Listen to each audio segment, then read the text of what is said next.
Bon, Voilà. bonsoir à tous, hein. Moi, m'appelle Bernard Friet. Voilà. Bon, pour dire deux mots sur ce que je fais actuellement, c'est assez simple. En fait, enfin, c'est assez simple. Je suis coach d'abord.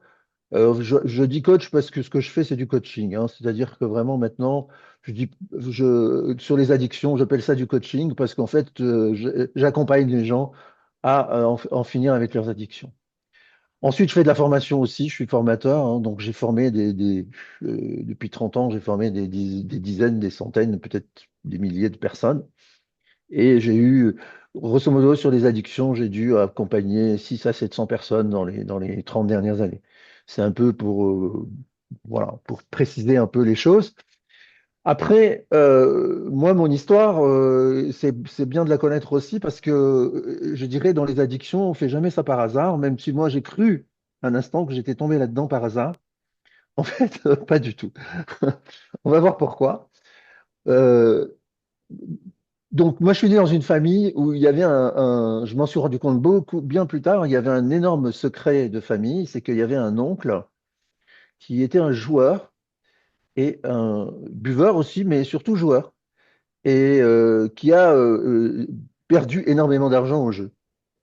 Et donc mes grands-parents ont été obligés de payer les dettes de jeu de... C'est mes grands-parents qui ont payé les dettes de jeu de cet oncle. Et ça créait un espèce de climat familial assez... il y avait un espèce d'accablement dans cette famille. Voilà, les gens, ils étaient accablés, on ne sait pas pourquoi.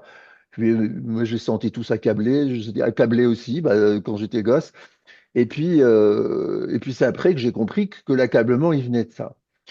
Ensuite, il y a un autre phénomène qui s'est produit, c'est que, là, je vais faire une petite digression rapide, mais disons que moi, je considère, ce que j'expliquais tout à l'heure à Alain, je considère que les choses sont assez simples, finalement, quand on regarde l'existence, comment ça fonctionne et comment nous fonctionnons au quotidien, ça se résume à quelque chose de très, très simple. Il y a grosso modo deux forces dans notre univers, en tout cas d'être humain, c'est la force d'attraction et la force de répulsion. Et donc, soit on est attiré par certains trucs, et soit on est repoussé par d'autres. Bon, il y a des trucs neutres dont on s'en fiche, mais tous nos mouvements comportementaux, ils sont dirigés par ces deux forces. Soit la répulsion, on veut pas de ça, soit l'attraction, et on le veut. Voilà. Et donc, ce qui se passe, c'est que l'addiction, eh ben, ça fonctionne grâce à ça. C'est-à-dire que les gens qui sont addicts, eh ben, ils ont une forme d'attraction sur leur addiction, hein. Ils sont attirés par ce qui devient leur addiction ou par ce qui est leur addiction, etc. Et ils ont une répulsion en général sur autre chose qui est souvent, on va qualifier du monde ordinaire, un peu ennuyeux, voire banal, voire exaspérant, etc., de la vie quotidienne. Et, euh, et donc, à partir de là, et ben voilà, tout est en place pour que ça fonctionne et que ça devient, et comme tout ce qui fonctionne un certain temps s'améliore au fur et à mesure de son fonctionnement, en général, une addiction, plus elle dure, plus elle devient performante. Jusqu'à ce qu'effectivement vont arriver après les effets secondaires, etc., etc. Mais ça, c'est encore une autre histoire et on verra un peu plus tard. Mais en tout cas, moi, qu'est-ce qui m'est arrivé? Il m'est arrivé que j'ai été élevé par une grand-mère, en fait, qui était une femme, voilà, assez cultivée. Voilà, elle était d'origine protestante. Et donc, chez les protestants, à l'époque, les filles, ça remonte au début du XXe siècle, et les filles étaient instruites, quoi, ce qui se faisait pas trop chez les catholiques, hein. Les catholiques, du moment qu'elles savaient lire et écrire, on n'allait pas trop au-delà, tandis qu'elle, elle a été instruite, etc. Et donc, cette femme, comme elle vivait, comme les grands-parents, ils avaient payé les dettes de jeu du tonton, ils avaient pas, ça les a ruinés, on va dire clairement que ça les a ruinés. Et donc, on vivait sous le même toit, c'est-à-dire qu'il y avait mes parents et ma grand-mère sous le même toit.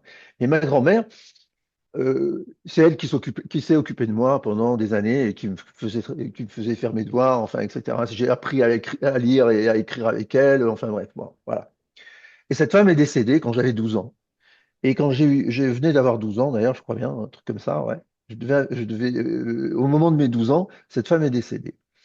Et ce qui s'est passé, c'est que à partir de ce moment-là, les choses, c'était elle qui tenait un peu la boutique familiale, quoi. Et à partir de ce moment-là, les choses ont vrillé dans la famille. C'est-à-dire que déjà, mes parents, ils n'ont pas voulu que je voie son corps, hein, que je la voie morte. Ils n'ont pas voulu. Ils n'ont pas voulu que j'aille à l'enterrement. Donc, parce que les enfants, ça ne va pas à l'enterrement, machin, on leur montre pas des cadavres. Et ce qui fait que moi, je suis resté avec cette perte de grand-mère et ça m'a énormément perturbé. Qu'est-ce qui s'est passé? Mes résultats scolaires ont baissé et mon père, il n'a rien trouvé de mieux que d'aller me mettre dans un internat à 12 ans, à 500 kilomètres de là où on habitait. Et je suis arrivé dans un internat en cours d'année en plus, à la rentrée de janvier. Donc je connaissais personne. Et à 12 ans, dans un internat de garçons, où il y avait des gamins dans les plus jeunes, hein, il y avait enfin, 3 ou 4, 10, 11 ans, puis après des 12, 13 ans, et puis après ça montait jusqu'à 18. Et donc le gros des internes, c'était des grands. Et alors là, franchement, c'était, enfin, moi j'ai vécu ça comme Prison Break, quoi. Ouais. C'était vraiment, euh, il fallait pas rester dans un couloir tout seul, quoi. Là, je veux dire, on parle du harcèlement, etc. à l'école aujourd'hui, mais là, la question, c'était pas de savoir s'il allait y avoir du harcèlement ou pas, c'était quand et comment se défiler pour pas se faire choper dans un couloir et se faire maltraiter, se faire piquer des trucs, etc. Donc, et donc, à partir de ce moment-là, je pense, je l'analyse aujourd'hui, j'ai fait une sorte j'ai vrillé quelque part, et j'ai fait une espèce de répulsion euh, contre mes parents, en fait. Et donc, contre mes parents, donc je suis devenu rebelle, etc.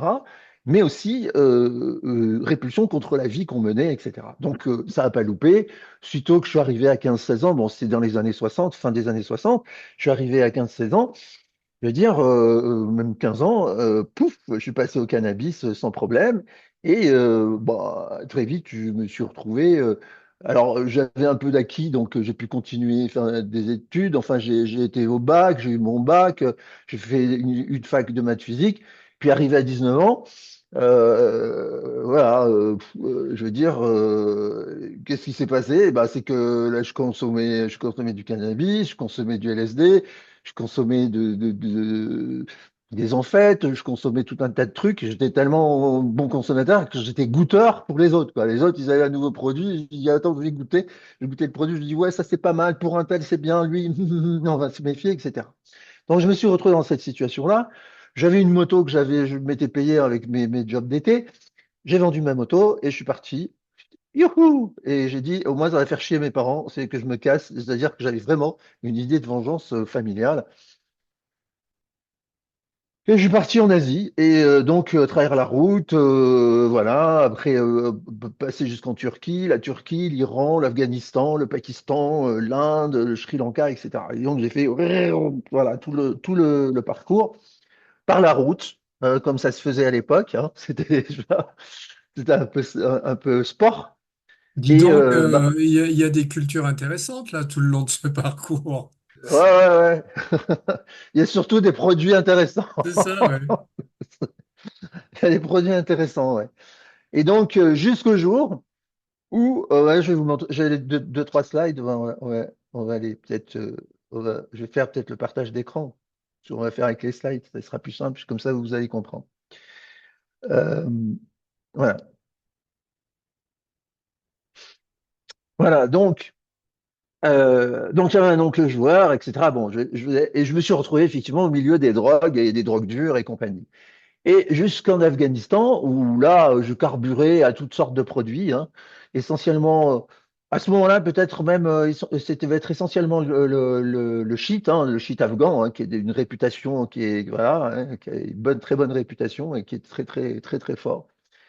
Le shit afghan et la morphine, mais de la morphine médicale. Parce que là, c'était bien l'Afghanistan, puisque tu allais dans une pharmacie, pour 1 dollar, tu avais une ampoule de morphine médicale. Donc, c'était pas cher et c'était de première qualité. Pas de risque de contamination, etc. Et donc, arrivé à Kandahar, ici, là, voilà, euh, arrivé à Kandahar, je vais j'étais avec un ou deux potes là, et je vais dans ce qu'on appelle une chaitana, c'est un marchand de thé, hein, donc une espèce d'échoppe, un genre de buvette, quoi, et boire du thé. Et moi, je commande mon thé, etc. Et à ce moment-là, il y avait une place juste en face, enfin, il y avait notre table, et puis il y avait une autre table juste à côté. Et il y a un gars qui arrive, c'était un Autrichien qui devait mesurer 1,95 m ou 2 mètres, qui était immense. Et il était cadavérique, mais cadavérique. Et il avait les bras, chaque bras, c'était une traînée marron, du haut jusqu'au poignet. Il avait les bras découverts, c'était une traînée marron de chaque côté. Et ça, c'était à cause des injections de drogue, et en particulier, comme il était au bout du rouleau, ces injections, c'était de l'opium. Et il nous a sorti son matos devant le nez, comme ça, et c'est quoi, comme la petite boîte là où on voit tout le matériel, mais lui c'était un gros truc bien dégueu. Et il a sorti des boulettes d'opium, mais de l'opium dont on n'aurait pas voulu, je veux dire, c'était le truc la plus mauvaise qualité. Et il fait chauffer sa boulette d'opium dans une petite cuillère, et quand elle se liquéfie, il fout ça dans la seringue et il s'injecte ça dans les veines. Et moi j'étais en face, je vois ça, et j'ai dit, mais il va nous faire un arrêt cardiaque sur place, quoi. Ça va coaguler dans le sang et puis Caillot terminé. Pas du tout. Le gosse, hop, il se prend son truc, il boit son thé. Ça lui fait aucun effet apparent, hein. Faut dire que au point où il en était, il n'y avait plus grand-chose qui pouvait lui faire beaucoup d'effet. Euh, il ferme son matos, il se lève et il s'en va. Et moi, ça a été une image, bing, qui m'a tapé dessus et qui m'a dit, quelque part, mais voilà le chemin dans lequel tu es, tu vois. Je veux dire, le mec, il devait avoir peut-être 10 ans de plus que moi, quoi. Et je me suis, je sais pas, dans mon esprit, ça a revrillé et je me suis dit, punaise, voilà le chemin dans lequel tu es, voilà où ça mène. Et là, je me suis dit, oups, il y a quelque chose à faire. À partir de ce moment-là, ça a mis un peu de temps, mais je suis remonté dans le nord de l'Afghanistan, à Mazar-e Sharif, un grand haut lieu du hashish afghan. Et là, je suis tombé malade parce qu'on passe un col à 4000 mètres d'altitude. Et quand on descend dans la plaine d'Asie centrale, ça fait un choc thermique pas possible. Il fait 50 dans, mince, il fait 50 dans la plaine d'Asie centrale et il fait, je sais pas, 0 à 4000 mètres, quoi. Et, et donc, je suis tombé malade et je suis resté 2 ou 3 jours malade à Mazar-e Sharif. J'ai pas pu sortir de l'hôtel. Enfin, c'était un truc épouvantable. Les gars avec qui j'étais, ils se sont cassés parce qu'il faisait trop chaud. Je me suis retrouvé tout seul. Et grosse interrogation métaphysique. Et je me suis dit, mais qu'est-ce que je fais maintenant? Le seul truc qui m'est venu à l'esprit, c'est je vais à la plage. Et la plage de l'Afghanistan, c'est quelques milliers de kilomètres, quoi. Et donc, alors bon, la souris. Et c'est de quelques milliers de kilomètres. Et donc, à partir de ce moment-là, j'ai arrêté les drogues dures. Les opiacés et tout ça, j'ai tout arrêté. Et j'ai continué un peu le cannabis. Et puis, j'ai fini par arrêter en Inde. Et donc, j'étais jusqu'en Inde. Et puis en Inde, j'étais au bord de la mer et puis j'étais me baigner, quoi, parce que j'ai eu tellement chaud là en Afghanistan que j'ai dit, putain, c'est pas possible. Alors, on va à la plage. Et je pense que je peux remercier ce junkie autrichien qui m'a, vous voyez, où j'ai fait une espèce de changement d'allégeance, c'est-à-dire ceux qui m'attiraient et finalement, ouah, c'était plus du tout attirant, quoi. Hein. Et donc, quelque part, ça m'a permis, comme ça, ben, changer de trip pratiquement instantanément, ou en tout cas en quelques jours. Bon, les choses sont passées, je me suis marié, j'ai eu un enfant, etc. Et je me suis retrouvé avec un beau-père alcoolique, comme par hasard. Donc, euh, donc le jeu, les drogues dures et l'alcool. Comme ça. Et effectivement, c'est là que je me suis rendu compte que, bon, voilà, l'alcool, la consommation d'alcool, il avait une scierie, et puis, je veux dire, avec son alcoolisme, il a coulé sa boîte, quoi. Et quand il est décédé, il n'était pas à la retraite encore, ou si peut-être qu'il venait d'apprendre, je ne me rappelle plus. Mais en tout cas, je me rappelle d'une chose, c'est qu'avec mon ex-femme, on est allé voir tous les organismes sociaux pour négocier les dettes, parce qu'il était pourri de dettes, et ma belle-mère, elle pouvait pas payer, quoi. Et donc, il a fallu négocier des délais, enfin, des trucs, enfin, c'est des situations vraiment très, très pénibles d'aller visiter comme ça pour dire, ben, voilà, on peut pas payer, qu'est-ce qu'on va faire? Est-ce que vous pouvez nous donner des délais, etc., etc. Enfin, bref. Bon, voilà. Et ça, c'était les résultats de l'alcoolisme du beau-père, qui, quand il n'avait pas bu, c'était un type formidable, mais quand il avait bu, c'était c'est- enfin, il était impossible, quoi. Enfin, voilà. Ensuite, après le décès de son père, mon ex-femme que vous voyez là, Elisabeth, elle a voulu écrire un livre, donc qui s'appelait L'alcool, toi, moi et les autres, et que c'était le répertoire de toutes les méthodes alternatives qui pouvaient permettre d'arrêter de boire. Et là-dedans, on a rencontré un gars qui s'appelait Michel Facon, qui pratiquait dans un centre de cure et qui n'était pas du tout satisfait de ce qui se passait dans un centre de cure alcoolique et qui disait, en fait, tout ce qu'on fait, c'est d'essayer de convaincre les gens d'arrêter de boire, quoi. Voilà. Il dit, et finalement, ça marche pas. Donc, c'est-à-dire, ils arrêtent de boire pendant qu'ils sont en cure, puis sitôt qu'ils sortent de cure, ils recommencent, quoi. Et donc, il cherchait tout et n'importe quoi. Et alors lui, il avait commencé, il avait fait une formation en PNL. Et moi, j'avais fait de la PNL aussi dans mon boulot d'époque, là où je travaillais dans l'informatique. Et, et donc, on s'est branché là-dessus. Moi, je connaissais pas trop la PNL sur le plan thérapeutique, mais enfin, lui, il la connaissait.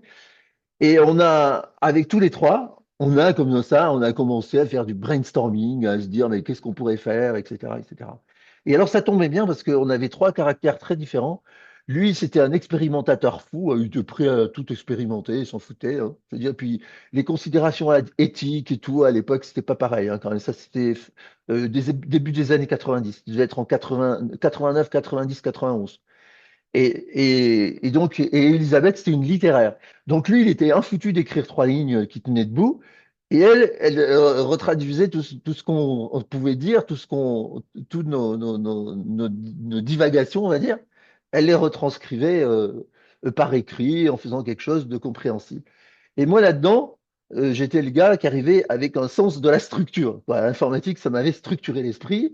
Et donc, je disais, bon, mais là, attendez, vous voulez vous parler de ça, ça, ça, ça et ça. Il faut qu'on fasse les choses dans un certain ordre, qu'on mette un protocole au point, etc., qu'on ait un truc qui fonctionne. Et donc, en fait, on a à ce moment-là créé on a appelé la tempérance, qui existe encore, et qui était un organisme de formation et d'édition, et qui a fonctionné comme ça, euh, qui a édité des bouquins, des traductions de l'anglais, beaucoup en PNL, en hypnose, etc. Et puis, on a fait des formations et on a surtout lancé un séminaire qui s'est appelé En finir avec l'alcool. Voilà. Et donc, on a commencé par l'alcool, et ça devait être en 93 le premier. Et on a fait un séminaire En finir avec l'alcool, où on réunissait 6 personnes. Et on était trois là. Moi, j'étais au début en observateur parce que je n'avais pas trop l'habitude. Et puis après, je me suis mis dans le pli. Et on a eu enfin, on a eu de la chance. Non, on va dire oui, on a eu de la chance, mais en fait, on avait beaucoup travaillé quand même. Et ça a tout de suite bien marché. On a eu tout de suite des résultats. Et les gens, ils ont tout de suite été contents, super contents, en train de se dire, waouh, ça marche du feu de Dieu. Et donc, on a continué ça pendant les 30 années suivantes, quoi, hein, jusqu'en 2024, là. Voilà. Et, euh, et donc, il y a Richard Bandler. Moi, à un moment donné, je me suis dit, oh là, mais en PNL, hypnose et tout ça, je suis pas assez costaud et tout. Et donc, je dis, ouais, mais plutôt que de voir les saints, je vais aller voir le bon Dieu. Et donc, j'ai été me former auprès de Richard Bandler, qui est un des deux créateurs de la PNL. Et ça a été aussi une grosse expérience qui m'a beaucoup servi, puisque ça m'a permis vraiment de comprendre les choses d'une autre façon.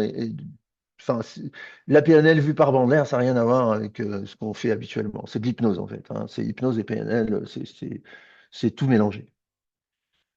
Et puis après, on a fait beaucoup de formations, hypnose et PNL, et des formations aussi sur les séminaires en finir avec l'alcool. Alors, on a commencé avec l'alcool, et puis après, on est passé à tout le reste, quoi. Euh, je ne sais plus ce qu'on a pris en deux, mais on a fait le jeu, on a fait la pornographie, on a fait les drogues, on a fait les troubles alimentaires, les achats compulsifs, voilà, on a tout fait. Et donc aujourd'hui, voilà, j'ai un programme en ligne où je m'occupe d'accompagner les gens en ligne sur un programme de 12 semaines voilà, qui fonctionne avec 6 personnes. Donc 6 personnes en ligne pendant 12 semaines et on fait une séance par semaine de 2 heures de coaching et ils ont des devoirs à faire et voilà, et j'accompagne comme ça. Voilà un peu l'historique. Ben voilà, pour le moment, on peut arrêter ça. Euh, qu'est-ce que je peux vous dire d'autre? Ça, c'est pour vous montrer un peu comment je suis tombé dedans, quoi. Pendant longtemps, j'ai pensé que c'était par hasard, parce que mon ex-femme avait écrit un bouquin, et puis qu'on avait rencontré, etc. Mais finalement, après, je me suis rendu compte que non, il y avait une espèce de logique là derrière, mais implacable, quoi. Je veux dire, euh, c'est comme si c'était déjà prédestiné depuis très très longtemps. Et dans la mesure où, en plus, j'avais 18, 19 ans, comme j'avais l'habitude de consommer pas mal de produits, les débutants qui commençaient à prendre du LSD ou des trucs un peu forts, là, qui étaient complètement perdus et qui faisaient des crises de parano, etc. Eh ben, je m'occupais d'eux, je les prenais sous mon aile, je dis, bah attends, ah, non, il se passe quoi dans ta tête là maintenant? Ah, ça, c'est pas grave, tu vas voir, dans un moment, ça va être comme ci, comme ça, etc. Et je les accompagnais à la redescente. Et donc, c'était, donc après, ben, voilà, ça m'a pas beaucoup perturbé d'avoir affaire à des personnes addictes à l'alcool, addictes aux drogues, addictes à tout ce qu'on peut imaginer, quoi. J'ai trouvé ça mais plaisant en plus, hein. Ça m'a plu. On Ça m'a n'échappe pas plu. à son destin, hein, Bernard. Pas à son destin, non. De les accompagner vers autre chose, je trouve que c'est vraiment plaisant, quoi. Alors, comme je vous disais, il y a ces deux forces, attraction, répulsion. Et donc, je vous disais tout à l'heure, c'est qu'effectivement, si on imagine l'addiction et qu'on imagine comment ça va se terminer, ça se termine mal, hein, c'est comme ça. Ça peut pas se terminer bien. Alors, donc, ce qui veut dire que au bout d'un moment, ça devient source, ça peut devenir source comment dire, de répulsion. C'est-à-dire que, mais le grand problème, c'est que la répulsion, et on peut se dire qu'une vie ordinaire, finalement, ça devient attractif par rapport aux galères que les gens addicts rencontrent, quoi. Et donc, mais seulement cette inversion, elle est dans le futur. Et l'addiction attractive, elle est dans le présent. Et donc ça pose un problème parce que la satisfaction, elle est dans le présent et la merde est dans le futur. Et donc, voilà. Et comment on fait pour inverser, pour transformer ça, etc. On va voir que bon, il y a des techniques, il y a un protocole, il y a des méthodes. Et donc, euh, en fait, tout se résume à ça. Vous voyez, c'est la version la plus simple de l'addiction. Où est l'attraction, où est la répulsion. Et donc, eh ben, il faut arriver à inverser. Alors, pour inverser, comme je vous dis, ben, c'est plus facile à dire qu'à faire. D'ailleurs, il y a un truc très marrant. Tout à l'heure, j'ai au téléphone un gars qui va venir faire, qui s'inscrit dans mon programme là, et et qui lui est un joueur. Et c'est un gars qui est je ne vais pas trop donner de détails, mais disons qui travaille dans la finance, on va dire ça comme ça, et qui gagne très très bien sa vie. Il gagne très très bien sa vie, mais il a quand même 150 000 euros de dette, parce qu'il perd plus que ce qu'il gagne. Alors effectivement, c'est un problème quand même. Et donc voilà. Et donc je lui ai tenu ce discours aussi. Je lui ai dit finalement votre histoire est simple. Vous avez une grosse attraction sur le jeu. Et il me dit oui, oui, oui. Oui. Je dis, bah voilà. Et le reste, alors je lui dis, c'est quoi que vous trouvez ennuyeux, etc. Il me dit, c'est que je travaille beaucoup, et puis voilà, il faut travailler beaucoup. Je gagne beaucoup d'argent, mais je travaille beaucoup. Alors j'ai dit, et il me dit, ça me stresse, j'aime pas le stress. Je dis, ok, je vois à peu près le truc. Bon, mais voilà. Et ça fonctionne comme ça. Oui, Bernard, est-ce qu'on peut considérer que ces switches, là, tu nous as parlé de ton expérience par rapport à tes parents, où là, tu es rentré dans une opposition farouche, et puis quand tu as rencontré ce junkie, là, tu as eu l'effet inverse. Est-ce qu'on pourrait considérer que c'est des ancrages qui s'installent instantanément? ouais, mais c'est plus fort que ça parce que si tu veux, euh, au niveau des ancrages, alors, est-ce qu'on peut régler les addictions avec des ancrages? On l'a fait au début, hein. C'est pas ce que je dis, Mais mais ah bon, d'accord. est-ce que ces situations-là, au moment où ça se passe, il y a une espèce de marqueur très fort qui s'inscrit alors très profondément dans l'inconscient des gens et qui sert de support après à tout ce qui va arriver. Alors, je saurais pas dire, si tu veux, parce que moi, ça s'est passé sans que je m'en rende compte, tu vois. C'est-à-dire, à un moment donné, je me suis dit, putain, on me fout à 500 kilomètres, je perds tous mes copains, j'arrive dans un lycée où je connais personne, et puis en plus, les lycées, tu vois, à l'époque, il n'y avait pas de collège, tu vois, moi, je suis arrivé en quatrième. T'arrives en quatrième, t'es avec, je veux dire, ça va de la sixième même aux classes prépa, tu vois, il y avait même les classes prépa dans ce lycée. Donc, si tu veux, il y avait toutes les classes, tu vois. À l'époque, il n'y avait pas le collège d'un côté et le lycée de l'autre, quoi. Et donc, tu te retrouves dans un environnement où tu connais personne, personne ne te parle, tu vois. Tu arrives en cours d'année dans une classe, c'est le pire, tu vois. Personne qui te parle. Tu arrives à l'internat, il faut raser les murs, tu vois. Tu te dis, et puis, moi, le discours de mon père, ça avait été, c'est pour ton bien, c'est pour que tu puisses, voilà, genre, on t'enlève de tes copains parce que vous êtes trop en train de faire les imbéciles entre vous et vous travaillez pas. Et là, on va te mettre dans un endroit où tu n'auras pas d'autre choix que de travailler. Bah, et oui, sauf que, non, c'était comme si j'allais dans une prison de haute sécurité, quoi, tu vois. C'était, c'était vraiment l'effet que ça m'a fait, quoi. Et donc, quand tu as la figure d'autorité, si tu veux, familiale, qui te sort une connerie pareille, qui te met dans une situation où tu te sens encore, où tu savais même pas ce que c'était qu'être physiquement en danger, tu vois, et là, tu te sens physiquement en danger, tu vois, tu te dis, putain, mais et, et puis, il y a un côté inéluctable. Une fois que tu y es, tu peux pas, il n'y a pas de retour arrière, quoi, tu vois. Et c'est un processus, je pense, tu vois. C'est pas seulement l'ancrage dans le sens d'un événement particulier à un moment précis qui fait que c'est toute une suite d'événements, tu vois, qui vont dans le même sens. C'est une direction, en fait. Tu vois, il faut plus le voir comme une direction. C'est-à-dire, on t'a collé dans une direction et t'as pas le choix. Et tous les jours, tu t'en bouffes un peu plus, quoi, tu vois, de la direction, si tu veux, des conséquences. Chaque jour, tu as une conséquence supplémentaire. Alors, ben, à bout d'un moment, si tu veux, en fait, il faut le voir comme une forme d'éducation, si tu veux. C'est l'éducation par le contexte. C'est-à-dire, le contexte dans lequel on t'a mis va t'éduquer. Et il va t'éduquer d'une façon de dire, tu peux compter que sur toi. Tout ce tout qu'on t'a raconté, c'est tout des conneries. Il faut croire personne, tu vois. Et tu suis ton chemin et tu vas où ça te paraît le mieux. Et évidemment, là où ça te paraît le mieux, c'est avec les autres rebelles, tu vois.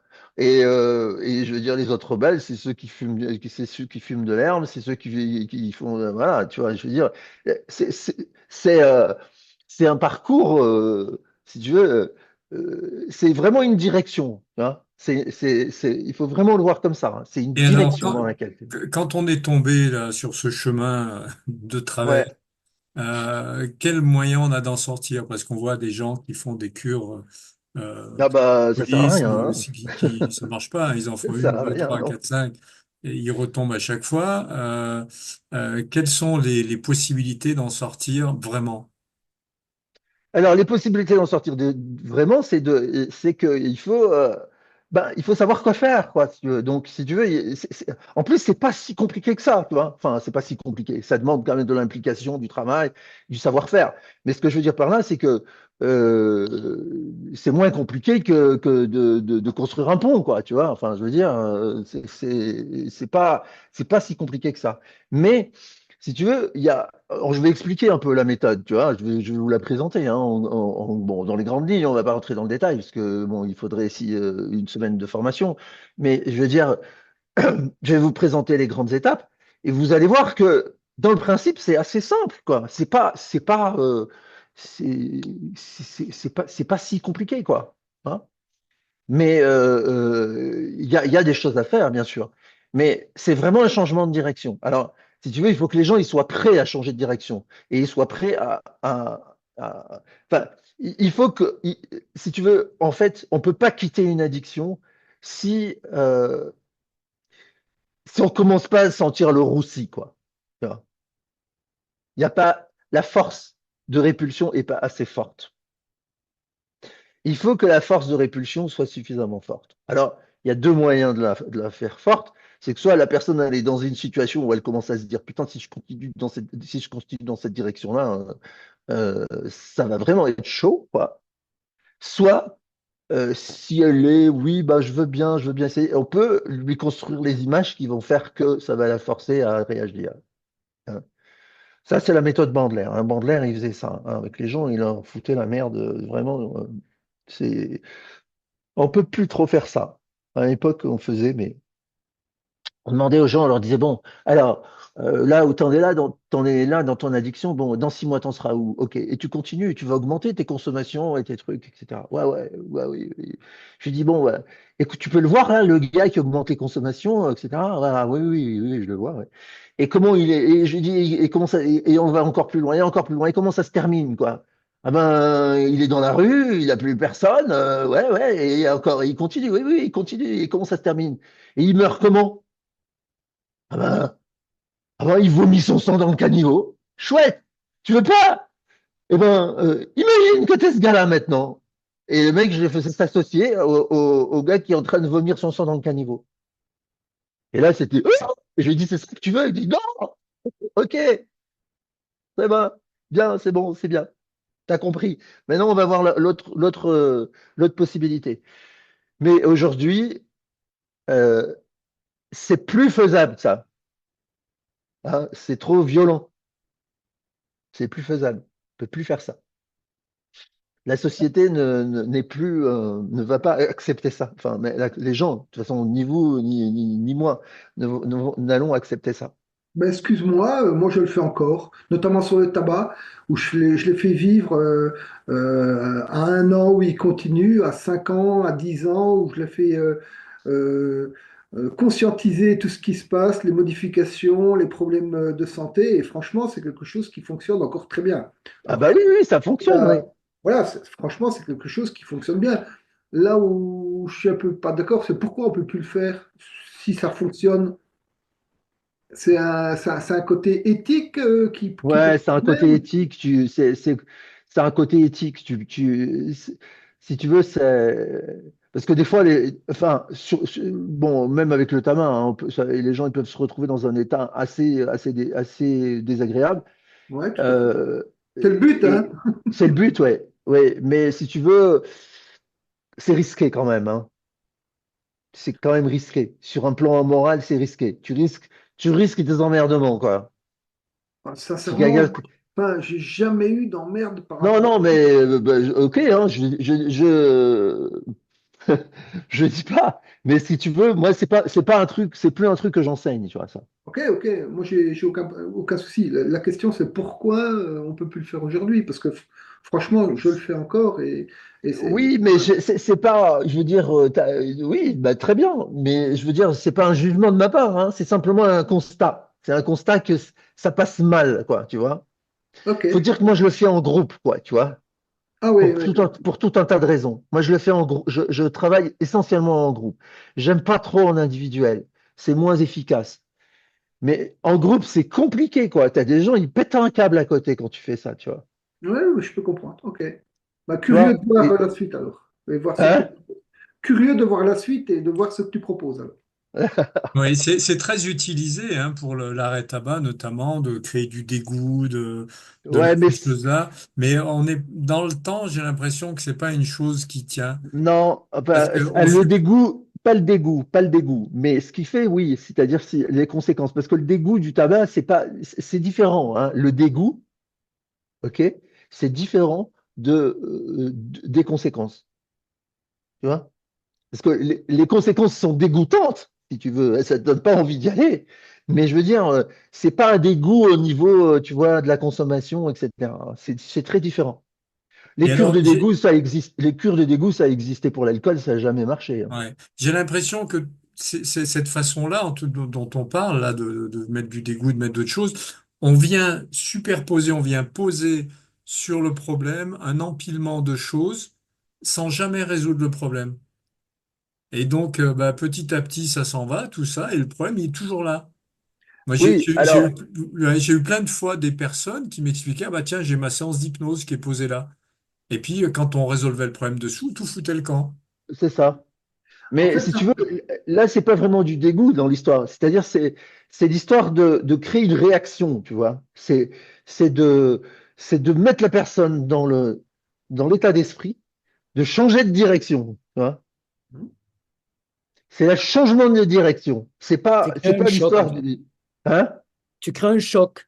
C'est un C'est créer choc. un choc, et c'est quand il y a un choc, il y a quelque chose qui se passe rapidement, en fait. C'est ça. Et Et que la personne dit, ah, non, non, c'est pas dans cette direction-là que je veux aller dans une autre. Trouvez-moi autre chose. Ok, Ouais. il n'y a pas de problème, on va trouver autre chose. C'est une prise de conscience, vraiment. Parce que les gens sont Ouais. dissociés de ça, hein. Quand ils boivent, ils sont pas la personne qui boit, ils sont un autre qui consomme. Mais eux, non, ils boivent pas, hein, moi, normalement, pas plus que ce Non, qu'il non, bah faudrait. non. C'est pour ça Jamais que quand d'excès. tu. Bah non, le gars qui vient consulter, en général, il est sobre, tu vois. Donc, tu lui demandes qu'est-ce qu'il consomme, il lui dit oh, pas grand-chose, trois quatre verres. Et bon, en fait, c'est 10 fois plus des fois. Mais il ment pas vraiment, hein. C'est que c'est dans un autre univers, quoi. C'est dans un univers parallèle, hein, que ça se passe. Voilà. Donc, les 5 étapes de la méthode. Donc, étape un. Étape un, le bilan, c'est-à-dire, bon, ça, tout le monde fait ça, mais moi, je le fais de manière approfondie. C'est-à-dire que je veux que les gens me racontent là où ils en sont aujourd'hui, sur tous les plans, hein, sur le plan professionnel, financier, amoureux, relationnel, santé, spiritualité, les loisirs et le cadre de vie. Voilà. Je veux que tout ça, on sache très exactement où est-ce qu'ils en sont et où est-ce qu'ils en sont, et surtout qu'est-ce qui est positif là-dedans et qu'est-ce qui est négatif, c'est-à-dire quelles sont leurs réussites et quelles sont leurs failles, quels sont leurs échecs, etc. Hein, je veux savoir où sont leurs ressources et où sont leurs faiblesses, pour avoir un tableau de départ. On sait d'où on part. Autrement dit, c'est un peu aussi la réponse à la question qui suis-je, quoi. Hein. Voilà, la réponse à la question qui suis-je. Et pour me décrire, pour me dire le qui suis-je, je m'intéresse à tous les domaines de leur vie. Ça, c'est le point de départ. La deuxième étape, c'est que je leur dis, bon, ben, à partir de maintenant, il va falloir créer une vision de vous-même. Qu'est-ce que c'est que la vie sobre pour vous? C'est-à-dire, quelle est votre vie idéale et de construire un projet de vie. Et c'est pareil, on va construire un projet de vie sur les mêmes domaines d'existence que ce qu'on a défini au préalable. Si vous voulez, ça sert à quoi? C'est on a un point A qui est là d'où on part, à savoir le bilan, ça nous donne le point A. Et la réalisation du projet de vie, c'est le point B, c'est-à-dire là où on veut aller. OK. Et donc, on va planifier. Enfin, moi, bon, j'ai un peu mis d'eau dans mon vin, mais disons que pendant des années, moi, je faisais planifier les gens sur 20 ans. C'est-à-dire, je leur dis, dans 20 ans, où est-ce que vous voulez être? Qu'est-ce que vous voulez vivre? Avec qui? Où? Comment? Etc. Et je veux une vision de ça. Et pourquoi? Parce que après, ça rend les choses beaucoup plus faciles. C'est-à-dire que euh, on a cette histoire de projet, de point de départ et de projet de vie, et toute leur énergie va être focalisée, et tout ce qui va être libéré de l'addiction va être focalisé sur la construction du projet de vie, en fait.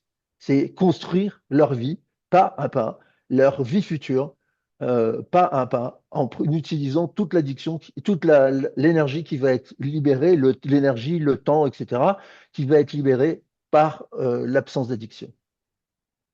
Voilà, Je peux te poser une question, Bernard?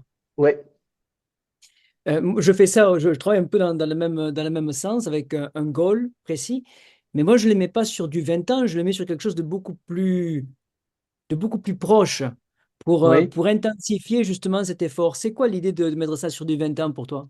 Ah, bah, c'est super important parce que c'est pour avoir une direction, tu vois? C'est pour avoir une direction. Et on va voir comment ça se complète avec le reste après. Mhm, On veut à tout prix une direction. On va voir pourquoi, parce qu'après, ce qu'on va faire, c'est qu'on va secouer les puces de la personne, c'est qu'on va aller en profondeur. Et là, on va changer son identité. C'est-à-dire qu'on va lui permettre de changer d'identité. Et pour moi, si on n'a pas construit un projet de vie qui va être dans quoi cette nouvelle identité va fonctionner, eh ben, on risque tout et n'importe quoi. On va dans le grand n'importe quoi. On sait pas en fait, on sait pas où on va en fait. C'est-à-dire qu'on va libérer une énergie et on ne sait pas où est-ce qu'elle va s'incarner, quoi. Où est-ce qu'elle va se manifester. Tandis que le projet de vie, c'est un truc, bim, c'est ça, hein, ou ça, mais c'est pas toutes les options sont possibles. Non, on va refermer tout plein d'options et Ouais, on va dire voilà la direction.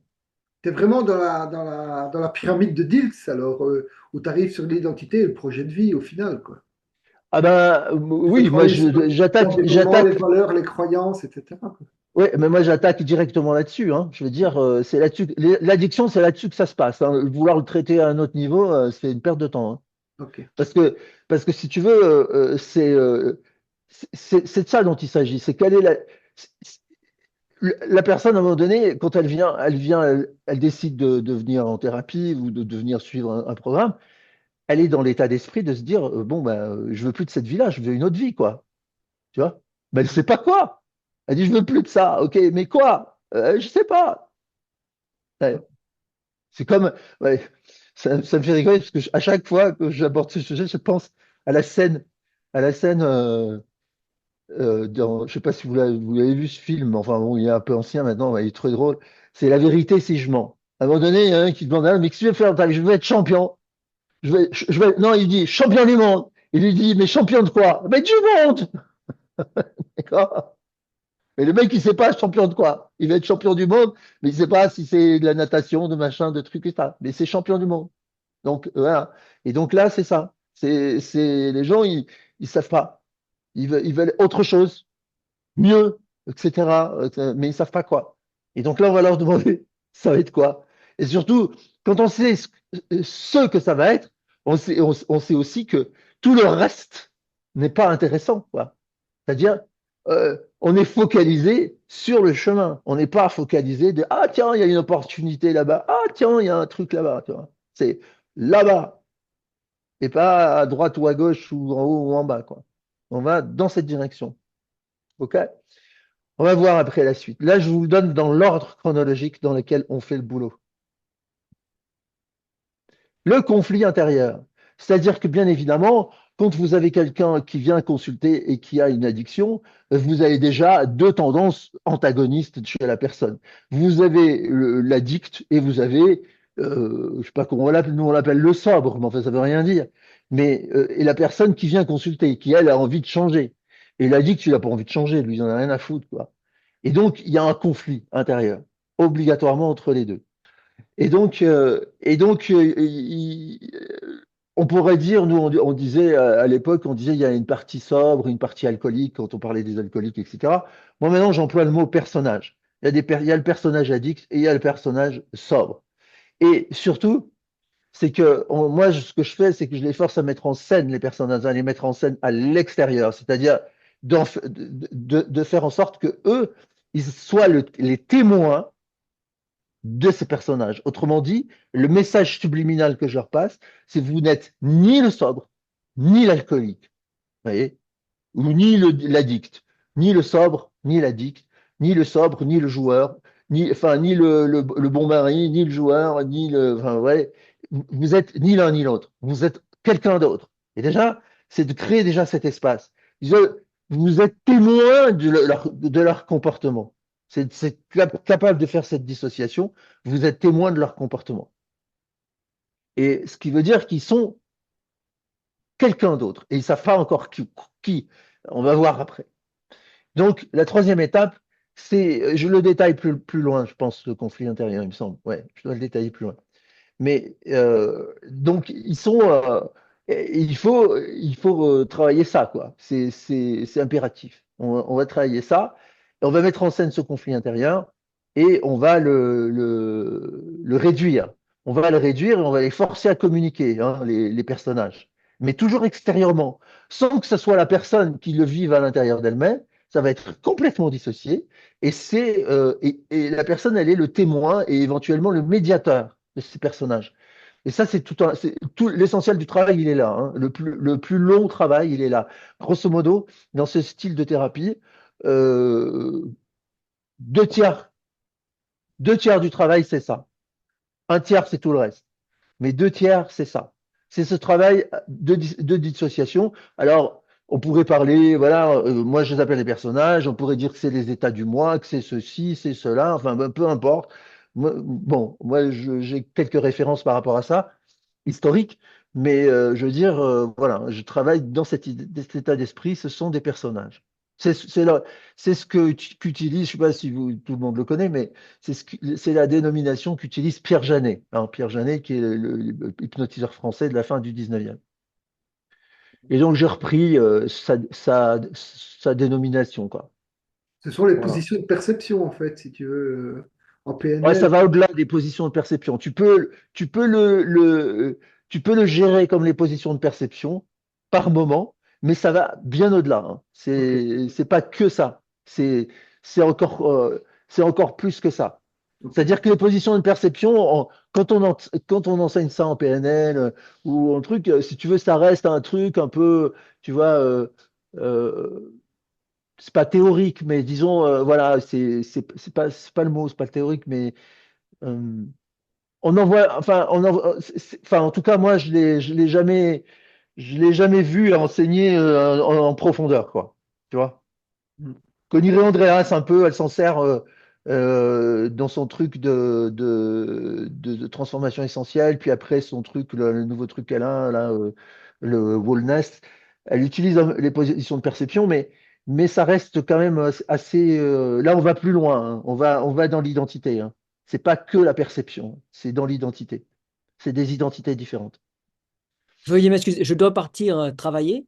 Ah, Je regarderai la suite. C'est très intéressant. Je suis désolé de devoir partir et je regarderai la suite avec attention. ok, Mais quelle heure est-il merci. à San Francisco?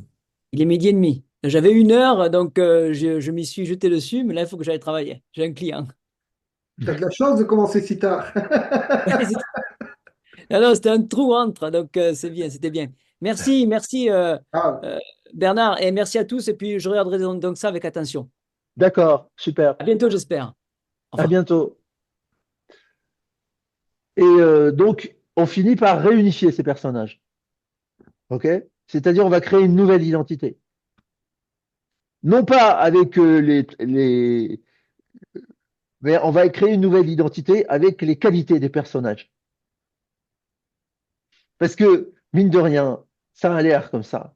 Mais quand les gens sont addicts, l'addiction, ça ouvre des portes, ça ouvre des perceptions différentes, ça ouvre des savoir-faire que les gens normaux n'ont pas. Et c'est ça qu'on essaie de récupérer à la fin. Vous voyez. On essaie de récupérer les savoir-faire, les qualités et toutes les ressources. Et ces ressources qui étaient accessibles que de manière alternative, c'est-à-dire, bah, là, il y a les ressources de la personne addicte. Et puis, quand elle est plus addicte, eh ben, c'est les ressources de la personne sobre. Mais il manque pas mal de choses. Et chez l'autre aussi, chez les deux, la situation est jamais satisfaisante. Si on est dans la bascule entre deux personnages qui ont chacun des qualités que l'autre n'a pas, je veux dire, on est toujours dans la diminution, quoi. C'est-à-dire, c'est une vie diminuée, aussi bien dans l'addiction que dans la non-addiction.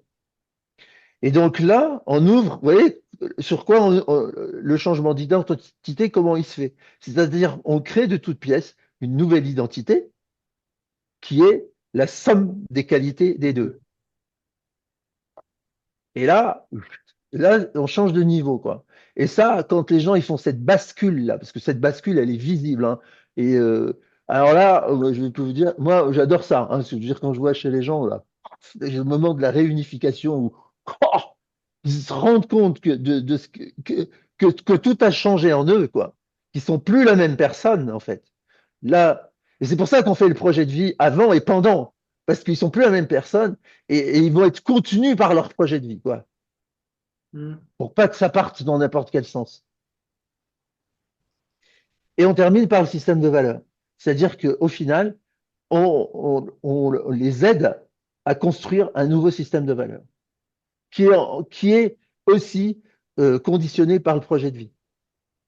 Vous voyez. Et à partir de ce moment-là, eux, ils ont le système de valeurs, ils ont leur projet de vie et ils ont leur nouvelle identité. Et salut, c'est parti. Et, euh, et enfin, c'est un truc assez exceptionnel, hein. Enfin, je veux dire, de voir ça chez les gens, c'est exceptionnel, hein. Je veux dire, il- une fois qu'on y a goûté, je veux dire, on sait pourquoi on sait pourquoi on se lève le matin et on sait pourquoi on fait ce boulot-là, quoi. Parce que c'est, voilà, il y a un côté franchement fantastique, quoi. Et, et donc, euh, et oui, et donc moi pour moi le système de valeurs c'est au sommet, hein, de tout, hein. C'est pas les croyances, mais c'est le système de valeurs. Les croyances dépendent du système de valeurs. Ça c'est les 5 étapes. Une fois on a fait une fois que ces 5 étapes, on a coché les 5 étapes, c'est bon. Dans 80% ou 90% des cas, c'est bon. Alors, comment tu dirais, qu'est-ce que tu dirais qui se passe à ce moment-là quand les personnes ont cette prise de conscience que tout se met en place? Qu'est-ce qui se passe? Il y a une réunification de deux parties séparées. Il y a, C'est ça, oui. c'est ça, ouais. Mais, c'est plus que des parties, quoi, hein, tu vois. C'est des identités, quoi. C'est-à-dire il y a, comment dire, on peut le voir, ouais, c'est basé sur le modèle des parties à la base, mais ça va bien au-delà de ça. Ça va bien au-delà du modèle des parties, quoi. C'est vraiment, ce sont des personnages. Ce sont des personnages. Comme, comme on trouve la description des personnages chez Pierre Janet, quoi. C'est exactement pareil. Ce sont des personnages vivants.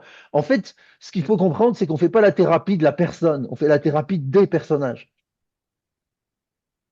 La personne, on n'y touche pas. Elle est témoin de tout ça, et à un moment donné, pouah, ça lui retombe dessus, quoi. Et, euh, et c'est très transformateur, hein. C'est, c'est impressionnant comme c'est transformateur. Oh, ouais, Alors, parce que j'ai un truc aussi, c'est pourquoi la volonté ne sert à rien. Ouais, parce que souvent les gens, ils vous disent, alors, les gens, beaucoup de gens pensent que l'addiction, ah bah oui, tu pourrais te forcer, enfin je sais pas, c'est une question de volonté, quoi, hein, je veux dire, l'addiction. Il faut avoir un peu de volonté et puis tout irait bien. Non, la volonté ne sert à rien, quoi. Ça marche pas la volonté. Et je vais vous expliquer pourquoi. Voilà. D'abord à cause des conditionnements. Vous voyez que, en termes de conditionnement, vous voyez, on pense au conditionnement, mais on pense toujours de manière très superficielle. Le premier conditionnement, il est biologique, c'est le conditionnement génétique. C'est-à-dire on se chope toute une lignée génétique. Et c'est le premier conditionnement. Et on n'y peut rien celui-là, hein. On arrive avec, on ne nous a pas demandé notre avis, et on n'y peut rien. C'est pour ça, pour vous montrer que les conditionnements, ils sont ils sont hors de portée de notre volonté et en dessous de notre conscience. Ensuite, si vous voulez, entre le biologique et l'éducatif, vous avez un autre conditionnement, qui est le conditionnement de la gestation. C'est-à-dire, quel est l'état émotionnel de la mère, du père et de la famille pendant la gestation. Ça impacte le fœtus et ça l'impacte de façon biochimique, c'est-à-dire c'est toutes les hormones qui sont dans le corps de la mère, euh, tous les neurotransmetteurs qui sont dans le sang de la mère et qui passent dans le sang du futur nouveau-né et qui créent des conditionnements. C'est-à-dire, j'ai entendu crier, pouf, il y a du cortisol, j'ai entendu un bruit, il y a du cortisol, et ça fait tel effet. Enfin voilà, vous avez toutes sortes d'ancrages comme ça qui arrivent entre les perceptions extérieures que peut percevoir qui sont essentiellement, on va dire, sonores, hein, c'est auditive. Enfin, il y a aussi du physique, mais d'abord auditive et en plus physiologique, physique et physiologique. Et ben tout ça, ça crée des ancrages et des conditionnements. Ok? Ensuite, il y a toute l'éducation qui est reçue pour le jeune enfant, hein, donc qui est un autre conditionnement. Là, je veux dire, euh, il n'y a pas de, il y a rien à y faire. Puis, quand il y a la sociabilisation des enfants entre 6, 8 et 10 ans, eh ben, la sociabilisation, c'est un autre conditionnement, hein, et on apprend, on est conditionné par l'environnement dans lequel on est, social, et après, on est conditionné par le professionnel, etc., etc., etc. Et du conditionnement amoureux aussi, le type de relation amoureuse qu'on a vont nous conditionner, etc. Et tous ces conditionnements-là, ils passent en dessous des radars. C'est-à-dire, on n'a aucune conscience. Et donc, vous voyez que tout ça, et la volonté à côté, quoi, je veux dire, la volonté, elle a du boulot quand même, hein, je veux dire, pour arriver à lutter contre tout ça. C'est c'est lutter contre tout, le monde tout entier et tout le monde tout entier, comment il s'est comporté avec nous pendant les 20, 30 ou 40 ou 50 ou 60 dernières années. Et la volonté là-dedans, ouais, elle tient pas le choc. Autre chose, les contextes. On a vu que tout ça, ces conditionnements, on a parlé de l'environnement, mais tout ça, ce sont des contextes, c'est des contextes structurés. Le contexte éducatif, il est structuré. Il a une structure qu'on ne peut pas bouger comme ça. Le contexte social, il a aussi une structure. Il est comme il est. Et on peut difficilement le modifier. On peut pas.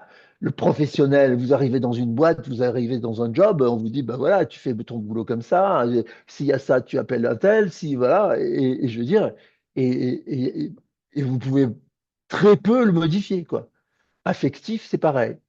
Et il s'avère que tous ces contextes-là, ils sont déclencheurs de tous les comportements addictifs. Parce que tous ces comportements addictifs qui ont pu être reçus par conditionnement, ils sont activés par le contexte en permanence. Et donc, si vous voulez, les gens, ils savent pas pourquoi ils ont envie subitement. Mais il se passe un truc en eux. Et souvent, les gens, ils rentrent chez eux le soir, euh, ils trouvent la maison vide, ils allument la télé, et qu'est-ce qu'ils font? Ils vont au frigo et s'ouvrent une petite bière. OK? Voilà. Et c'est un conditionnement. Et c'est le contexte qui génère ça. Bim, bim, bim. Ouais. Et le contexte va générer ce comportement-là ad vitam aeternam. Pour le tabac, c'est encore pire, parce que bon, je veux dire, en plus maintenant, ce que je veux dire, c'est que les gens qui sont encore addicts au tabac, je trouve que c'est encore plus difficile maintenant qu'avant, parce que maintenant, ils ont leur rituel. C'est-à-dire que, bon, voilà, enfin, en tout cas, je sais pas comment ça se passe en Belgique, mais en France, voilà, tu as le droit d'aller faire ta petite post-club, tu descends avec tous les fumeurs, tu vois, tu vas dehors avec les fumeurs, tu fumes avec les fumeurs, et tu as tout ce rituel-là, si tu veux, qui est vachement bien intégré et bien positionné. Et le gars qui arrête de fumer là-dedans, ben, Et tout seul, il est tout seul. Il fait plus partie du club, il fait plus partie du gang. Il sait plus rien de ce qui se passe dans la boîte, quoi, tu vois. c'est du social. Ouais, c'est compliqué, quoi. Alors, il y a un type, la volonté ne sert à rien. Alors, il y a un type extraordinaire, hein, moi, que j'ai trouvé, hein, j'ai découvert, qui s'appelle Kurt Lewin. C'est un psychologue allemand, juif allemand, qui a quitté l'Allemagne nazie dans les années 30 pour aller aux États-Unis. Et il a inventé la psychologie sociale. Et, euh, et donc, il a inventé la psychologie sociale pour une raison simple, c'est qu'il voulait comprendre comment ça avait été possible que l'Allemagne devienne nazie. Et, euh, et un beau jour, comme ça, à force de faire ses recherches et tout, il a fait ce qu'il appelle, ce qu'on a appelé l'équation de Kurt-Lewin, qui est connue aussi sur la théorie du champ, comme la théorie du champ, etc. Et donc, grand C, c'est le comportement. Et le comportement est égal à une fonction, voilà, c'est une fonction, de petit e et grand E. Petit e, c'est l'état interne ou émotionnel, et grand E, c'est l'environnement. Autrement dit, lui dit, le comportement, c'est la résultante de l'interaction entre l'état émotionnel et l'environnement. Et vous voyez que l'environnement, c'est grand E, et l'état émotionnel, c'est petit e, parce que l'environnement est beaucoup plus fort que l'état émotionnel, quoi. Je vous donne un exemple, hein. Vous avez des environnements, des contextes que moi j'appelle inexorables. Vous voyez, quand vous avez la guerre en Ukraine, par exemple, vous pouvez faire ce que vous voulez, il y a la guerre en Ukraine, quoi. Vous êtes impacté, vous pouvez aller manifester dans la rue, faire non à la guerre, non à la guerre, non à la guerre. Vous pouvez, je sais pas moi, écrire des courriers aux députés, à machin, au président de la République, à Poutine, à qui vous voulez. Vous pouvez essayer tout ce que vous voulez, hein, et vous ne pouvez pas. Pareil pour la guerre au Moyen-Orient. Je veux dire, les gens ils disent c'est abominable, on va sortir des drapeaux palestiniens, on va faire ci, on va faire ça. Aucun effet. Ce sont des contextes qui sont inexorables. C'est-à-dire, tous les gens qui sont dedans, ils sont broyés. Soit ils s'adaptent au contexte, soit ils sont broyés. Vous voyez. C'est en ça que quand moi, mes élèves, souvent, je le dis un peu moins maintenant, mais je leur disais, pensez tout le temps, gardez à l'esprit la chose suivante. Je leur donnais la phrase, le contexte a toujours raison.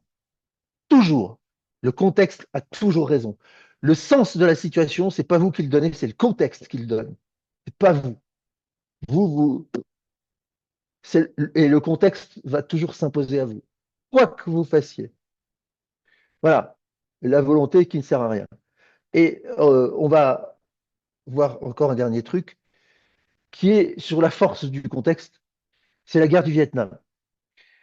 Pendant la guerre du Vietnam, 20% des soldats américains consomment de l'héroïne. 20%, c'est énorme, hein. Et ça a été étudié par l'armée américaine puisqu'ils ont un peu pris peur. Il faut dire que l'héroïne euh, elle n'était pas dans le pactage du soldat, mais pas loin. Vous voyez. Moi, j'ai eu l'occasion de rencontrer un gars comme ça dans les années 80 qui était au Vietnam pendant la guerre du Vietnam. C'est un Français. Et il avait été embauché par qui? On ne sait pas si c'est la CIA, l'armée américaine ou un truc comme ça. En tout cas, il était grassement payé. Et il avait un laissez-passer de l'armée américaine qui lui donnait la possibilité de demander un hélico et d'avoir un hélico à sa disposition, etc. Et son job, c'était d'aller à certains endroits, de récupérer des chargements d'héroïne ou d'herbe ou de cannabis et d'aller les transporter ailleurs et d'aller les livrer dans les unités qui étaient dans les, enfin, dans la jungle, quoi.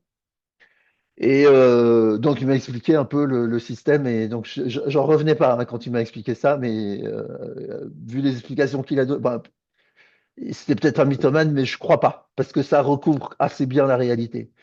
C'est qu'en fait, bon, sans vouloir rentrer trop dans le détail, il y avait une espèce de commerce triangulaire, c'est-à-dire que les Américains avaient besoin de maquisards qui étaient des tribus montagnardes du Laos et qui produisaient de l'opium. Et donc, il leur échangeait de l'opium contre des armes pour qu'ils aillent combattre contre les communistes. Et cet opium dont ils ne savaient pas quoi faire, ils l'envoyaient dans le nord de la Thaïlande, qui était dans un endroit qui s'appelle le Triangle d'Or, qui est à la frontière entre les frontières triples entre la Thaïlande, la Birmanie et la Chine. Et c'était les restes de l'armée, comment on appelle ça, de Chiang Kai-shek, les restes de l'armée chinoise qui avait été vaincue par Mao Tse-tung. Et c'est ces restes de cette armée chinoise qui étaient là-bas, et ils traitaient ils traitaient l'opium et ils en faisaient de l'héroïne. Et l'héroïne, elle repartait au Vietnam pour être distribuée aux soldats. OK? C'est un drôle de truc, hein. Et 20%, grosso modo, dans l'armée américaine, vous avez 20% des soldats qui sont dans des unités combattantes. Tout le reste, c'est la logistique, le médical, etc. Et donc, ou les états-majors. Et donc, là, en fait, alors ça se recouvre pas à 100%, mais grosso modo, c'est à peu près le volume où les gars dans les unités combattantes, ben, ils consommaient de l'héroïne. Et ils consommaient de l'héroïne en plus d'une façon. Ils avaient une héroïne pure, d'abord, parce qu'il fallait pas déconner avec la qualité. Ils avaient une héroïne pure, et cette héroïne pure, il l'a fumée en fait. Il l'a fumée dans les clopes. Ouais, comme on le voit lui en train de fumer sa clope, ça se trouve, il vidait le tabac de la clope sans défaire la cigarette. Et il m'a montré, hein, le gars qui était.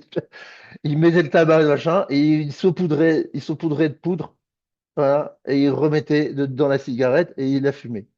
Ce qui évitait les injections, etc. Et ça fait un effet plus. Euh, Ça fait pas un effet violent, quoi, hein.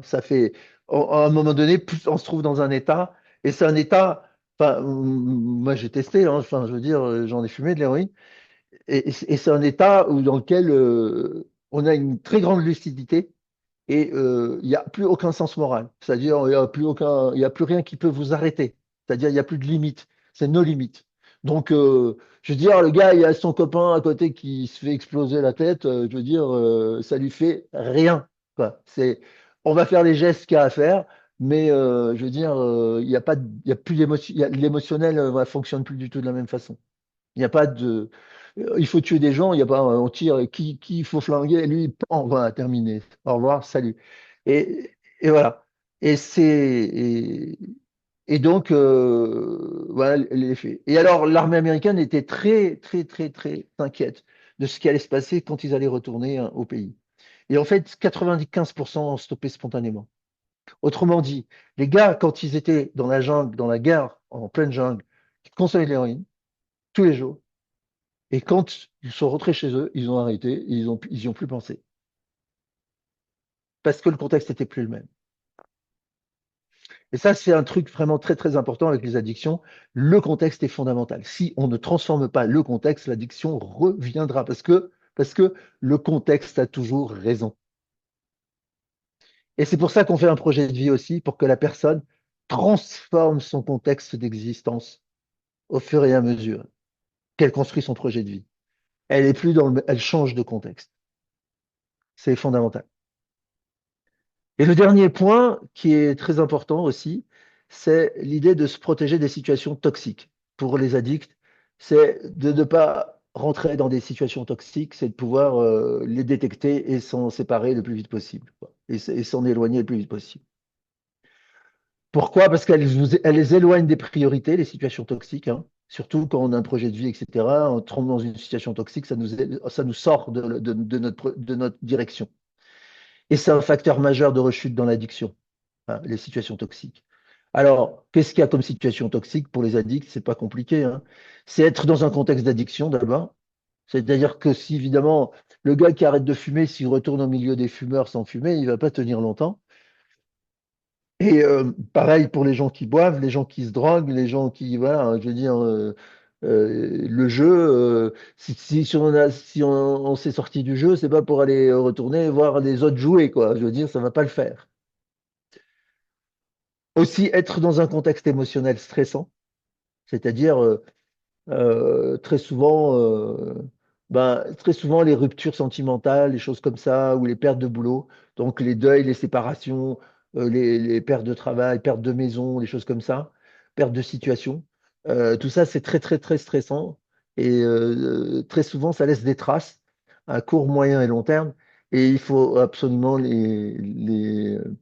il faut d'abord souvent traiter celles qui n'ont pas été digérées et souvent, et puis prévenir et que la personne comprenne qu'il faut éviter ça et pas aller s'en mêler, quoi. Et la dernière solution, c'est être concerné ou pas. C'est êtes-vous concerné par la situation toxique?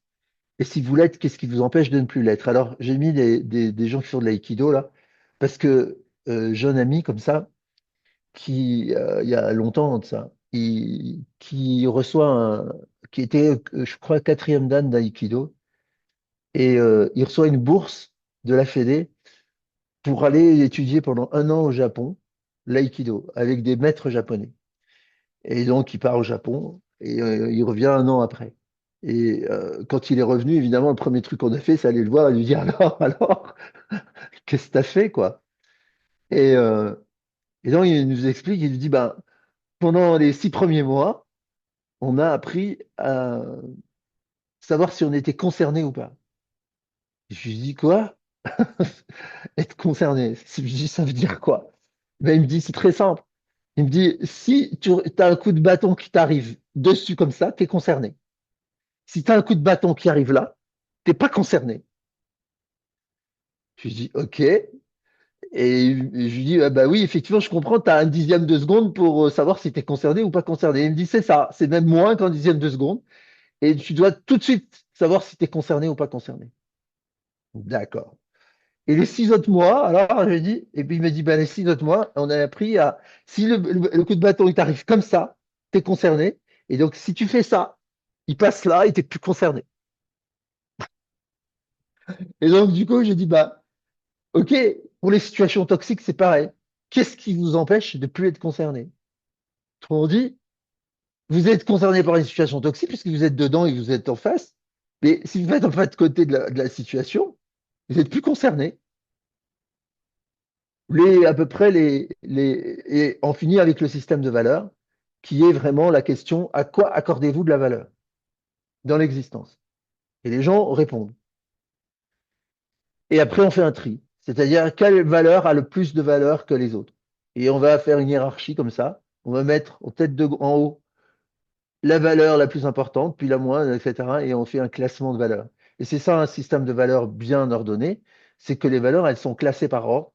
À partir de ce moment-là, si on a un système de valeurs euh, en place, un projet de vie en place, et que la réunification est faite, on a trois éléments fondamentaux qui font que normalement, c'est terminé.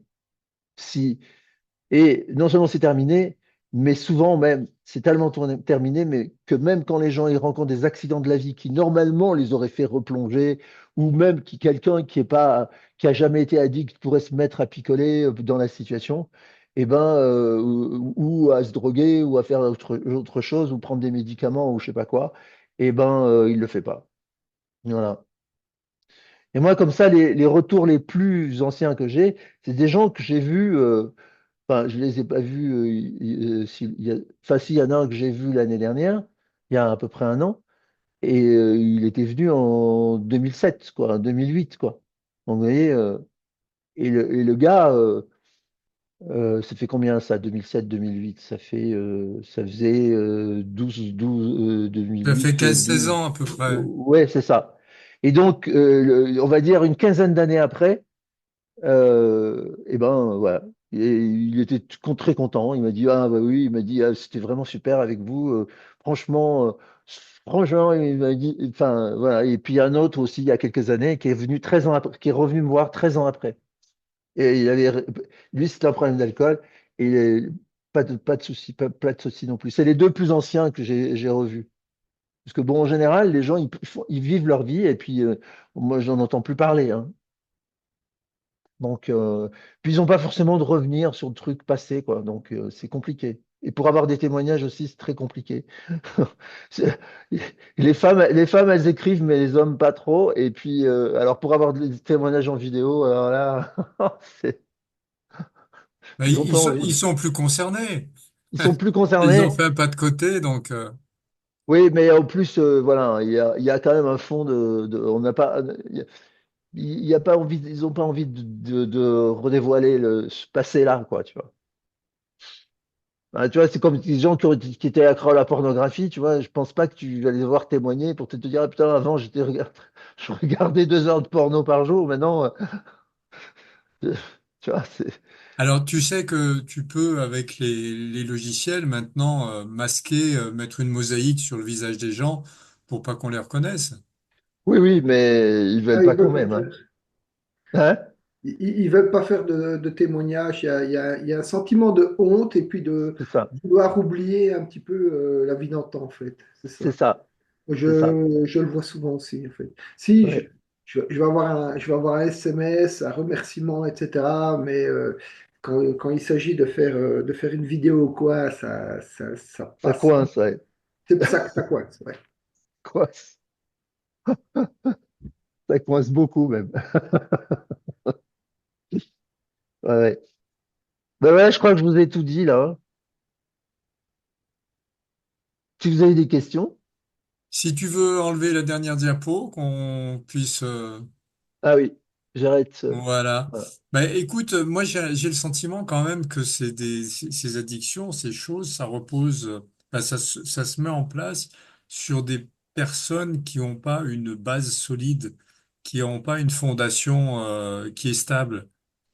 Pas Et seulement. ouais, et donc en fait, les événements de la vie vont faire qu'à un moment, bah, ça va basculer, quoi. C'est la tour de Pise qui penche de plus en plus, et puis à un moment, Oui, ça fout le camp, quoi. oui, dans un certain sens, oui, mais pas forcément.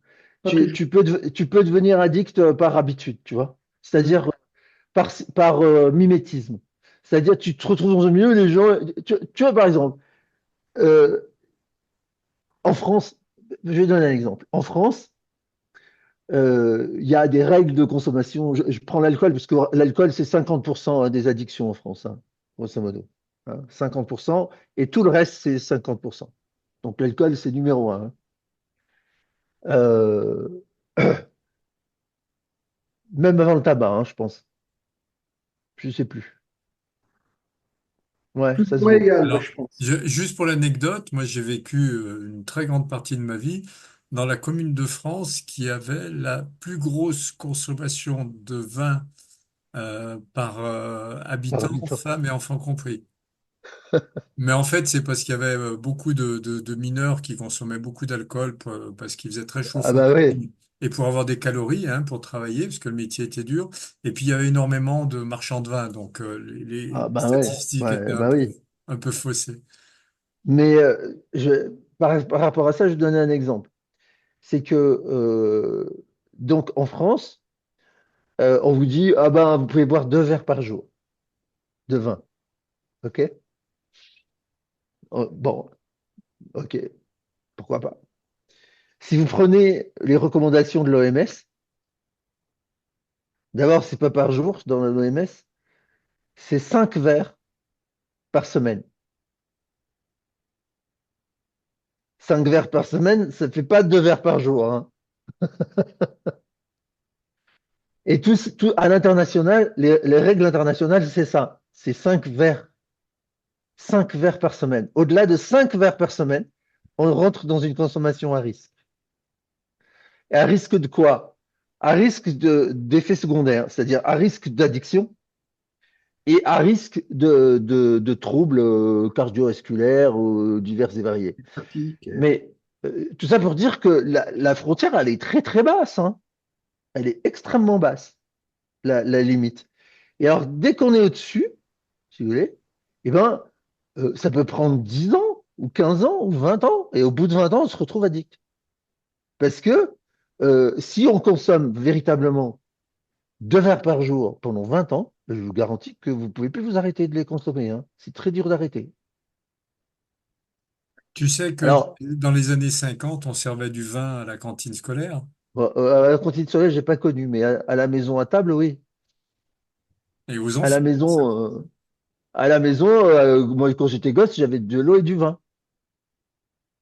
Pas beaucoup de vin, mais il y avait de l'eau et puis on mettait du vin. Et quand tu passes et que tu augmentais en âge, on t'augmentait la dose. Alors bon, je sais pas quel effet ça fait, hein, le vin dans l'eau.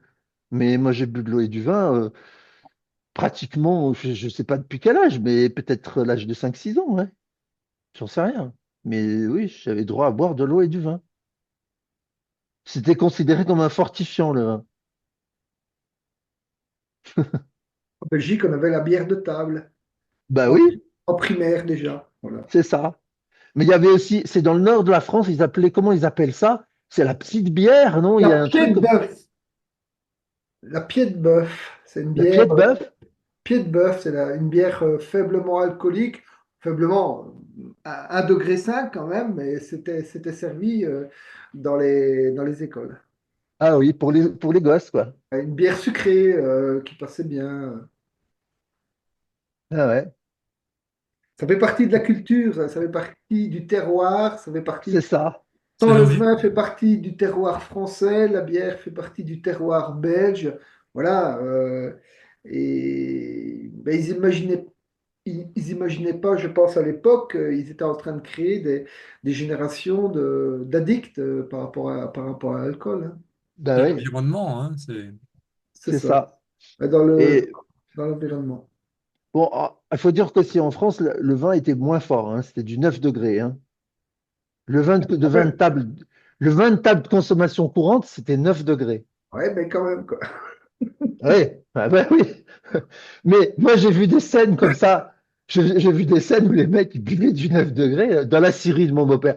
Je peux pas imaginer la scierie de mon beau-père, ce que c'était. Je veux dire, les gars, ils arrivaient, tout le monde arrivait avec son litre de vin le matin, quoi, tu vois. Et je veux dire, et alors, les gars, de temps en temps, si tu veux, il y avait un client ou un truc qui venait, qui amenait une bouteille, tu vois. Alors, les gars, le gars, il sortait sa bouteille, il regardait la bouteille, il dit, oh, c'est du vin vieux, ça. C'est du vin bouché, hein, c'était pas un truc en plastique, c'était le vin bouché. C'est du vin vieux, mais tu veux nous tuer, parce qu'il faisait 12 degrés, tu vois. C'est du 12. Il disait, c'est quoi ton vin? C'est du 12. Ah non, on n'en veut pas, Il était plus dangereux, celui-ci. hein. Il voulait pas du 12, le 9, pas plus. Non, Et, mais, et alors, pour replonger un petit peu dans tout ce qui se met en place dans l'addiction, hein, on peut parler d'addiction aux jeux vidéo, ou il n'y a pas que les ouais, jeux, hein, ça peut être n'importe quoi. Ça se passe au niveau de quelle partie à l'intérieur des gens? mais quelle partie, à quel niveau, tu veux dire, Eh au ben, par niveau, exemple, c'est dans le mental, c'est dans les gens qui mentalisent et puis qui réagissent à quelque chose. C'est une fuite, ça se passe dans l'inconscient, c'est une manière d'exprimer un rejet. Tu en avais parlé pour toi bah, tout à l'heure, une bah oui, c'est tout opposition. à la fois, en fait. C'est tout à la fois.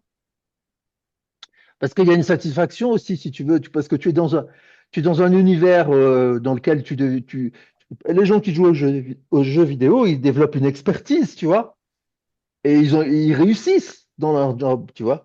Quand si tu as une vie à côté où, bon, t'es pas très bon en sport, donc tu réussis pas, t'es pas très bon à l'école, tu vois, t'as pas de réussite, tes parents ils t'emmerdent parce qu'ils te disent, oh bah ouais, range ta chambre, machin, etc. La vie, elle est pas top, tu vois. Tu te mets dans les jeux vidéo, tu deviens un bon jeu vidéo, je veux dire, c'est bon, t'as trouvé ta vocation, quoi, entre guillemets, tu comprends? T'as rempli un vide. Ben, ça remplit une insatisfaction, tu vois, surtout. C'est-à-dire que c'est ça, en fait. C'est que tu as un côté insatisfait et d'un seul coup, tu trouves un truc qui te satisfait. Parce qu'en fait, c'est ça. Regarde, comment ça marche à l'adolescence. Tu arrives à l'adolescence, tu commences à sortir, tu regardes enfin, pour les garçons, je parle, hein, tu regardes les filles. Voilà, tu dis bon, ouais, je vais aller l'aborder, j'ose pas, etc. Tu bois 3 verres, tu y vas, quoi, tu vois. Et puis tu commences à sortir dans les soirées, tu vas en boîte et machin, et tu bois 3 verres, et puis tu vois, tu vas inviter les filles à danser, etc. Et tout va bien. Et puis tu te retrouves à 25 ans et tu picotes comme un trou, tu bois comme un trou, quoi, tu vois. Tu vois, ça peut être des choses aussi, des mises en place qui sont aussi simples que ça. Il n'y a pas besoin d'avoir des gros traumatismes, tu vois. Alors tu me diras, le gars qui est timide pour aller inviter une fille à danser, je veux dire, c'est que probablement il s'est passé un truc dans son enfance, sûrement, mais pas obligatoirement. Des fois, il n'y a pas. Et il suffit En fait, c'est vraiment l'histoire de la satisfaction et de l'attractivité de la satisfaction. C'est-à-dire, tu obtiens une satisfaction que tu n'as pas sans le produit ou que tu n'as pas sans le jeu, que tu n'as pas sans le comportement addictif. Tu n'as pas cette satisfaction-là. Et dès que tu as la satisfaction, c'est exactement le principe de Pavlov, hein.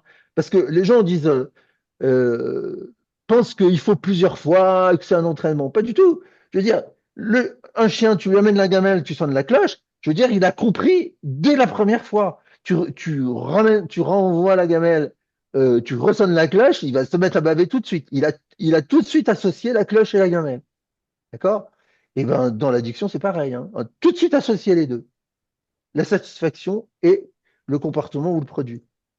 Et à partir de ce moment-là, je veux dire, c'est bon, quoi. Ça roule. Et alors là, on est sur un système d'hormones, hein. Je vais partager alors, Ah oui, oui. Oui, c'est le système de la récompense, si tu ouais, c'est veux. ça. Oui. Oui, mais si tu veux, l'explication neurophysio et neurobiochimique, elle est bonne, mais qu'est-ce qu'on en fait? Tu vois? C'est ça. C'est ça. En quoi c'est utile?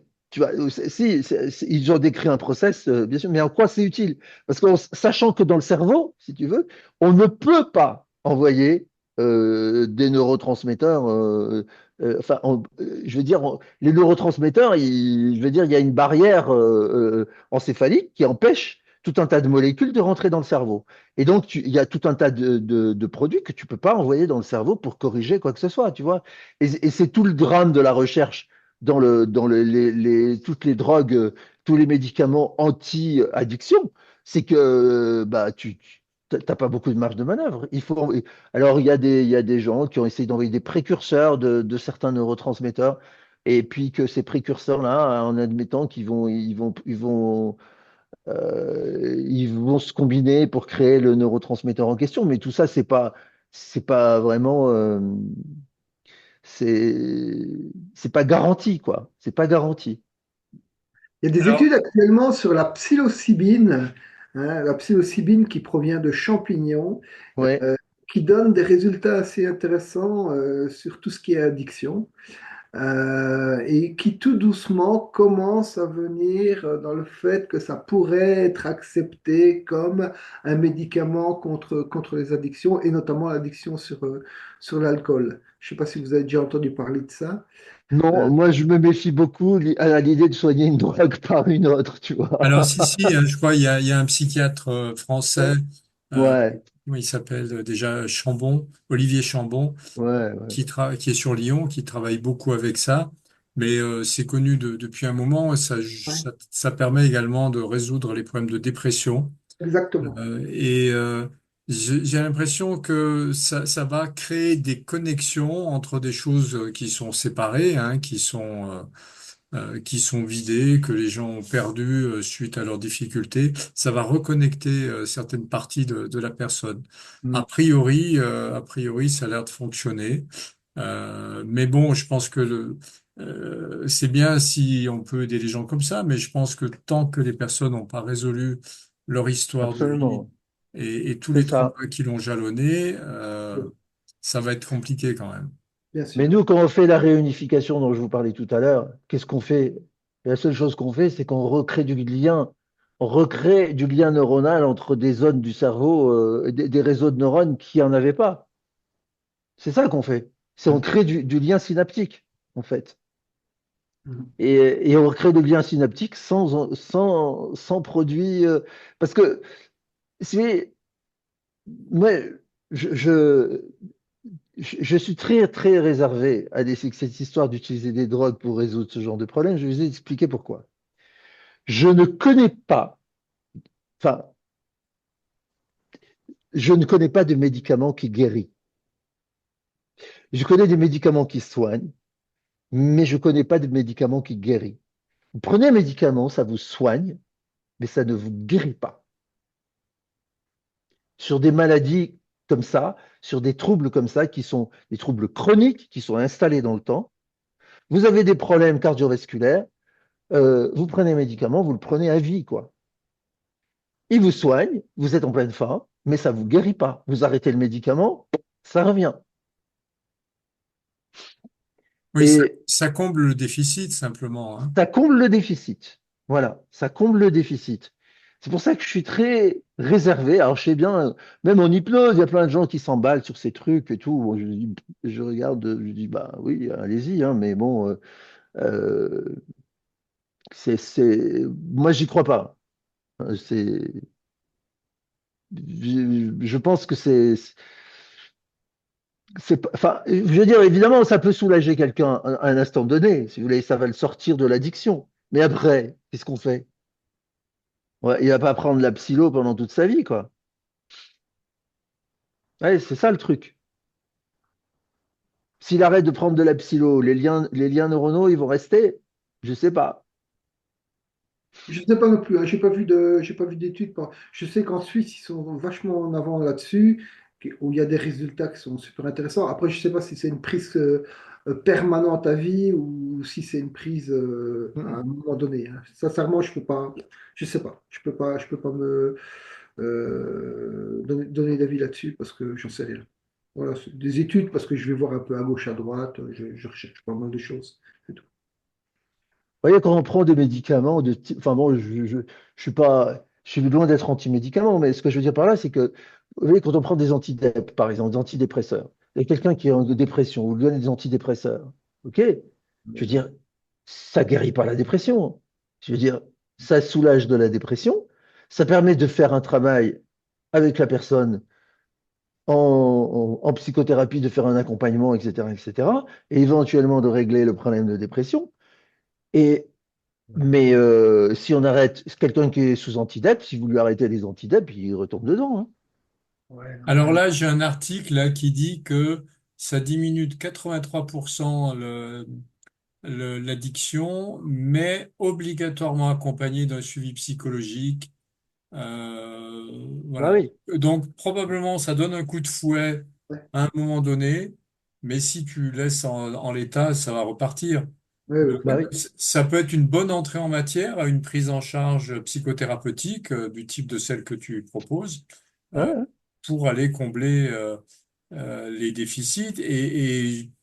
Ça, c'est le point difficile. On en avait discuté au téléphone, c'est que il faut que les gens aient envie de vouloir faire ça, qu'ils aient envie de se libérer de l'alcool. Et souvent, il y a une difficulté à franchir le pas. C'est de dire, bah oui, un, reconnaître qu'on a ce problème-là. Deux, de dire, bah, aller au-delà des croyances habituelles et dire, bah oui, moi, je veux m'en sortir et je peux m'en sortir. Et peut-être que le fait que ça abaisse ce problème de dépendance de manière importante, ça peut permettre aux gens de dire, bon, allez, je profite que ça va un peu mieux, j'y vais, je fais ce qu'il faut. Sauf que la nature humaine, elle marche pas comme ça, tu vois. C'est-à-dire que les gens, ce qu'ils vont faire, c'est qu'ils vont prendre le produit, ils vont dire putain, ça va beaucoup mieux, machin, etc. Et puis ils vont rien faire d'autre, quoi. Ouais, je suis un grand rêveur, tu sais. Ils vont rien faire d'autre, tu vois. C'est ça, c'est ça le problème. Le problème de cette prise de produit, si tu veux, c'est que ça rend paresseux, quoi, tu vois. C'est-à-dire, tu dis, ah, moi, je prends mon médicament, c'est bon, quoi. Ça crée une Tu vois. nouvelle addiction. C'est pas, enfin, je dirais pas ça parce que il y a pas de satisfaction particulière à prendre un médicament, tu vois. Hmm. Mais tu sais que si tu arrêtes de le prendre, ça va être compliqué, quoi. Hmm. Mais Alors, alors voilà, après, moi je sais pas, je détiens pas la vérité par rapport à ça, hein. Il y a des gens beaucoup plus intelligents que moi qui font ça, moi pour moi la psylo c'est un psychédélique, quoi. Tu vois, je veux dire, c'est comme le LSD, enfin, je veux dire, alors évidemment ils travaillent sur le dosage, ils ont essayé tout un tas de trucs, ils ont des produits purs et ils travaillent le dosage, ça c'est sûr. Mais je suis, enfin, c'est bizarre, hein, parce que j'en ai consommé des produits, tu vois, et pour étant un ex-consommateur, tu vois, mais je suis anti-produit, quoi. Mais anti-produit. C'est, c'est vraiment, bon. Après, bon, je suis anti par principe. Après, les gens font ce qu'ils veulent, hein, je veux dire, je vais pas monter une association pour empêcher la psylo, hein, je veux dire. oui, oui, chacun Si, trouve son bonheur où il peut, hein. voilà, si les gens. Si, ouais, moi, je trouve qu'il y a une espèce de fascination pour ça. Moi, je l'ai connu, cette fascination, tu vois, quand j'avais 18 ans. C'est bon, quoi, tu vois. J'ai passé ce cap de la fascination sur le produit, tu vois. Je veux dire, c'est une. Si tu veux, je trouve ça un peu pathétique, quoi, tu vois, d'en rester à ça, tu vois. C'est. de gens qui ont des hauts niveaux d'études et qui ont étudié tout ça en long, en large et en travers, d'être fixés sur ce genre de truc, je trouve que c'est. Bah, disons Bah, que qu'ils fassent- c'est la solution de facilité de chercher à l'extérieur Ouais. facilement ce que tu pourrais trouver à l'intérieur de toi d'une manière plus durable, mais qui demande une participation plus importante dans la prise en charge. Il faut s'impliquer. Oui, parce que si tu veux, aller prendre une drogue qui est illégale, parce que la psilo, c'est illégal, quoi. C'est comme le LSD, tu vois, c'est une drogue considérée comme dangereuse, etc., tu vois. Et en faire un médicament, tu vois, pourquoi pas? Mais ce que je veux dire par là, c'est que sur un plan éducatif, c'est-à-dire le message que ça transmet à l'intégralité de la société, de dire, ah ouais, après, je dis oui, nous, les intellos, le gratin de la société, nous, l'élite de la société, on prend une drogue illégale et on en fait un médicament. Mais les gens du peuple, ils vont dire, mais attends, eh ben, pauvre con, toi tu prends de la psylo, moi je prends de la coke, et c'est pareil en fait, je fais exactement comme toi. Vous Ouais, voyez. tu sais, après, les patchs, c'est de la nicotine, et la nicotine, c'est un poison qui est hyper violent, hein. Ah bah Une oui. trentaine de Oui. grammes va tuer une personne. Et pourtant, il y a 6 millions de boîtes de patchs qui sont vendues en France tous les ans et qui sont remboursées en plus par la sécurité sociale. Euh, on est un peu dans la même situation. Je veux dire, voilà, Alors, ouais. ils vendent du rêve, hein. Ben oui, Et mais c'est alors, un palliatif. C'est-à-dire, on est dans le soin palliatif, tu et vois. c'est même pas du palliatif parce que Je sais le pas. palliatif, ça agit quand même un peu, mais moi, tous les gens que j'ai rencontrés qui m'ont dit, ouais, je mets un patch, je leur dis, 6%. et du coup, tu fumes plus. Ah Si. ben si si. Si, Je dis si, mais si, ils alors, filment en plus, ouais. j'ai Ils dit sont mais dans alors la déco et puis ils filment. normalement on t'explique qu'il y a une addiction à la nicotine. On te met un patch qui te donne ta dose de nicotine. Donc tu ne devrais plus être addict, donc tu ne devrais pas avoir besoin de fumer. Ah non non, et ils fument parfois même plus. Donc ce Ouais, truc il sert à rien. non. Je leur dis Mais mais non, à ils quoi ont deux fois ça plus de sert? nicotine. Mais oui, mais à quoi ça leur sert puisqu'ils continuent à Ça fumer? rien. Parce que tout l'aspect social, tout l'aspect contextuel, tout l'aspect, Oui, à travailler. si tu veux, de l'addiction, de, Et de des l'habitude, croyances, des croyances et tout ce que tu veux, n'a pas été touché. Donc, bien si tu sûr. veux, ça sert à rien. Mais bien sûr. Ça marche pas, les Et en patchs. tout cas, ce côté addictif de la nicotine, du coup, il est mis à mal là, parce que comment tu peux prouver que la nicotine rend addict si quand tu as ta dose, tu as le bon dosage qui correspond à ce que tu consommes, mais ça suffit même pas, enfin ça agit pas, quoi, ça t'empêche de rien. Donc le problème n'est pas là, quoi. Non, ben non. Il n'y a aucune addiction à la nicotine. Moi, je pense, je suis de cet avis aussi, hein. Il n'y a aucune addiction à la nicotine. C'est pas une drogue. L'addiction, elle est culturelle, elle est dans le geste. Hop, je prends mon café. Mon café, c'est l'ancrage. Je fais C'est une L'habitude. ça. clope et j'ancre avec mon café.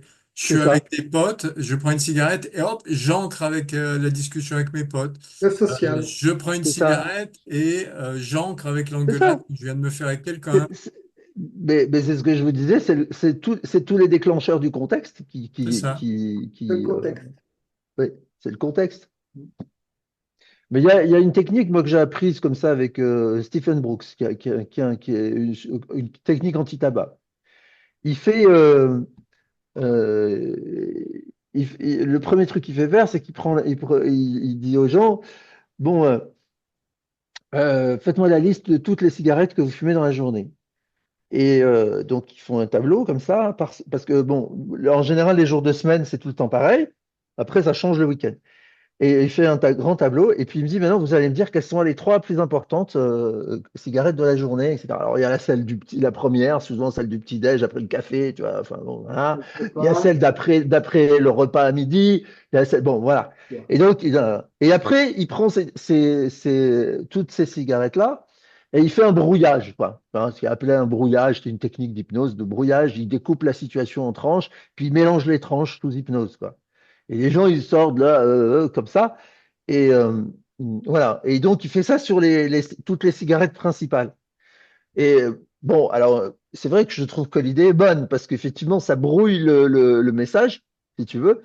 C'est-à-dire que, grosso modo, il brouille de la manière suivante. C'est-à-dire, il prend la première étape, c'est l'envie.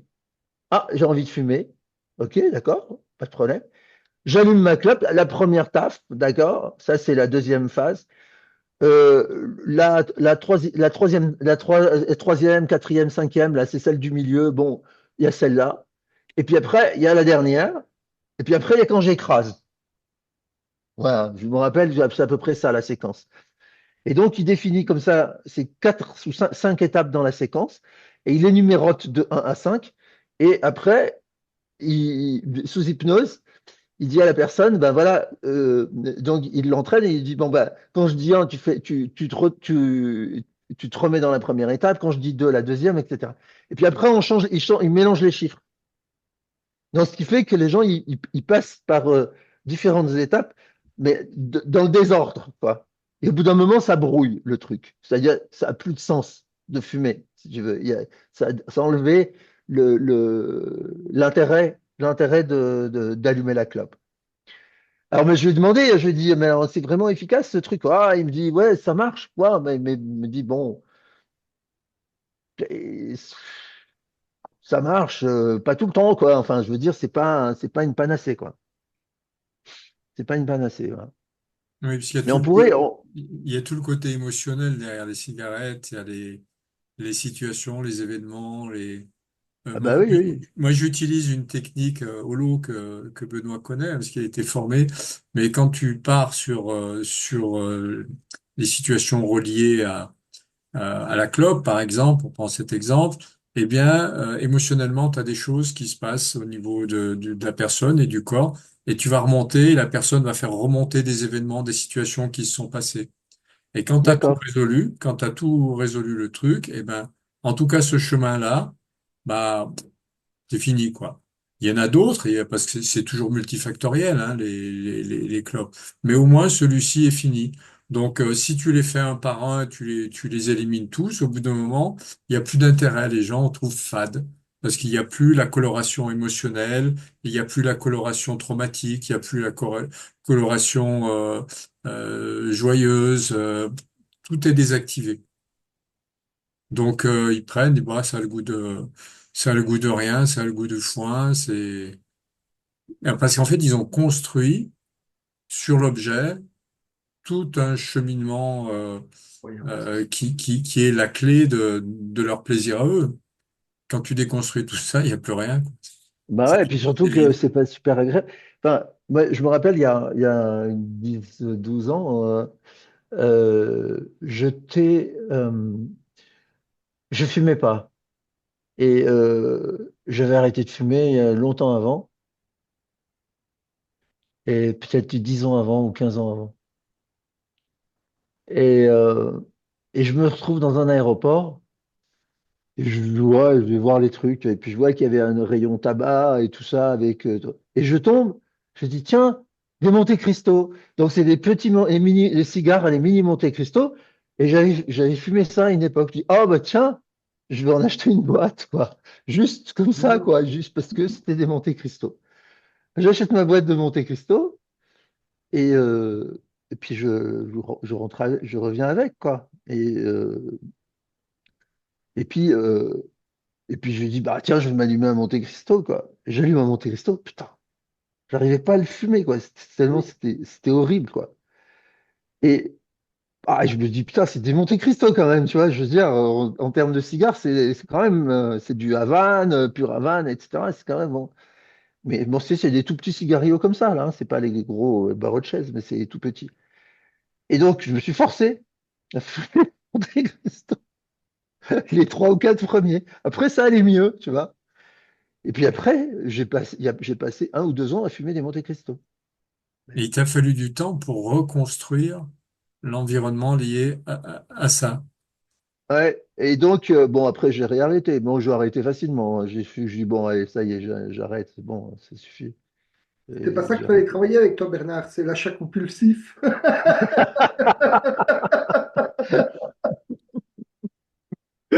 Non, en plus, ils étaient pas chers. Putain, j'ai vu le prix. J'ai dit, putain, c'est une affaire, là. Dans le duty free, tu sais, je me dis, putain, c'est une affaire, là, les Monte Cristo. Tu sais. Mais après, j'ai été capable de prendre ma bagnole parce que quand je suis après ici, là, dans ma campagne, là, je veux dire, des Monte Cristo, au début, j'en trouvais un peu à droite, à gauche, mais petit à petit, j'en ai plus trouvé. Il fallait que j'aille à Vichy, je fasse trois quarts d'heure de bagnole pour trouver une boîte de. Alors, j'ai acheté trois, quatre boîtes de Monte Cristo, prenais la bagnole et je dis, non, mais t'es Ouais. tombé. T'es tombé malade, quoi. Ça me rappelait les fumeurs, tu vois, qui sont prêts les dimanches soirs où tout est fermé à faire 150 km pour trouver un paquet de clopes, quoi, tu vois. Ouais. Ou Mais faire alors, tout est. tu formes des gens à cette méthode. Ouais, Alors, comment ça se passe? ben bien. C'est- J'imagine. Alors, alors c'est une formation en immersion, hein. C'est-à-dire qu'en fait, tout le monde va passer dans le truc. C'est-à-dire qu'en fait, c'est la formation addiction, mais c'est surtout la formation sur la thérapie des états dissociés, c'est-à-dire ce qui permet les réunifications, etc. Et donc, en fait, on va faire apparaître chez les gens des dissociations, quoi. C'est-à-dire que les gens, ils ont des dissociations liées à l'addiction, mais il y a aussi des formes de dissociation qui ne sont pas nécessairement liées à une addiction. Mais en général, on arrive toujours à trouver une addiction, même si c'est une petite, un truc qui est pas avec des fortes conséquences, on arrive toujours à trouver quelque chose. Puis souvent avec l'histoire de nourriture aussi, on trouve des trucs, tu vois. Et donc, moi, je les mets en scène, c'est-à-dire qu'en fait, voilà, c'est une grosse mise en scène d'information, c'est que chacun va jouer le rôle du thérapeute et le rôle du patient. Et donc, chaque, tout le monde a un workbook, hein, un livre de cours, dans lequel il y a des grilles pour tout marquer, des séances. Et en fait, chacun se promène avec son dossier et il fait remplir le dossier par chaque thérapeute qu'il a, quoi. Ce qui fait que le suivant, quand il reçoit la personne, il regarde ce qui s'est passé avant et il enchaîne là où on s'est arrêté. Et donc, on fait ça ça dure 6 jours. Et voilà. Et en général, ce qui fait que les gens, ils intègrent le process extérieurement, c'est-à-dire dans sa vie, comme je vous l'ai présenté là, hein, qui est une vision extérieure, c'est-à-dire il faut faire ça en un, en 2, en 3, en 4, en 5, mais ils l'intègrent aussi intérieurement, Ils c'est-à-dire le qu'ils vivent. l'ont reçu aussi. Voilà. Donc, ils s'en rappellent dans l'intérieur et il n'y a que comme ça qu'on peut vraiment l'utiliser, c'est-à-dire que il faut savoir de l'intérieur ce que ça fait et pour pouvoir tenir le discours adéquat à la personne. Parce qu'autrement, c'est trop compliqué. Il faut travailler son discours parce que si on se trompe de phrase, enfin, si on formule mal, on gêne le process, etc., etc. C'est très basé sur la linguistique quand même. Il y a beaucoup de formulations à intégrer, manière de parler, quoi. D'accord. Et donc, Mais tu formes, c'est à distance ou c'est à la tempérance? non, là, j'en ai jamais fait si, j'en ai fait à distance pendant le Covid, Ouais, mais c'est des gens que je connaissais déjà, que j'avais déjà eu d'accord. avant. Mais normalement, je vais en faire une, j'en fais une au mois de juillet. Bon. Et je vais peut-être la faire moitié en ligne, moitié. J'ai envie d'essayer de faire ça. Parce que j'ai participé là 2, 3 fois à des formations qui étaient à la fois en présentiel et à la fois en ligne. Alors, c'est Et, bien, moi je fais ça aussi. Il y a une partie théorique en ligne. Et puis après, une fois que les gens ont déjà les bases, on intègre dans la pratique plus facilement. On fait des rappels, ça va plus vite. On perd moins de temps en présentiel, du coup, c'est plus profitable. ah non, mais là, c'est c'est la formation complète qui est aussi bien. Alors après, avec Zoom, tu fais des groupes de travail via Zoom. Ceux qui sont en Zoom, eh ben, ils travaillent dans les salles Zoom là, et voilà. Moi, je l'ai fait pendant le Covid. J'ai fait toutes mes formations en visio. Donc, j'ai utilisé tout ça, les salles Zoom et tout, pour faire mes formations. Et ça marchait bien, hein, même parfois mieux qu'en présentiel. Il y avait moins de distractions. Mais ce que j'ai jamais fait, c'est les deux en même temps.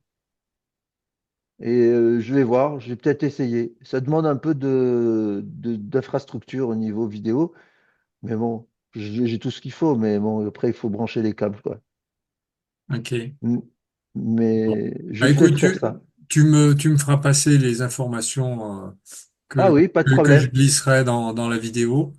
Euh, Ben, je les ai là, je pense les dates. Attends, euh, je crois que je les ai. mais tu me Peut-être que. donneras tout pour te Ouais, joindre, je te site donnerai tout. internet, téléphone, tout ça, je le mettrai, Ouais, je l'ajouterai, tu m'enverras ça par mail. je t'envoie ça demain. Ok, très bien, parfait. Voilà. Bon, en tout cas, merci beaucoup. Mais je vous en prie, hein. Merci, Moi, Bernard. Merci, Alain. je suis très déçu par les personnes.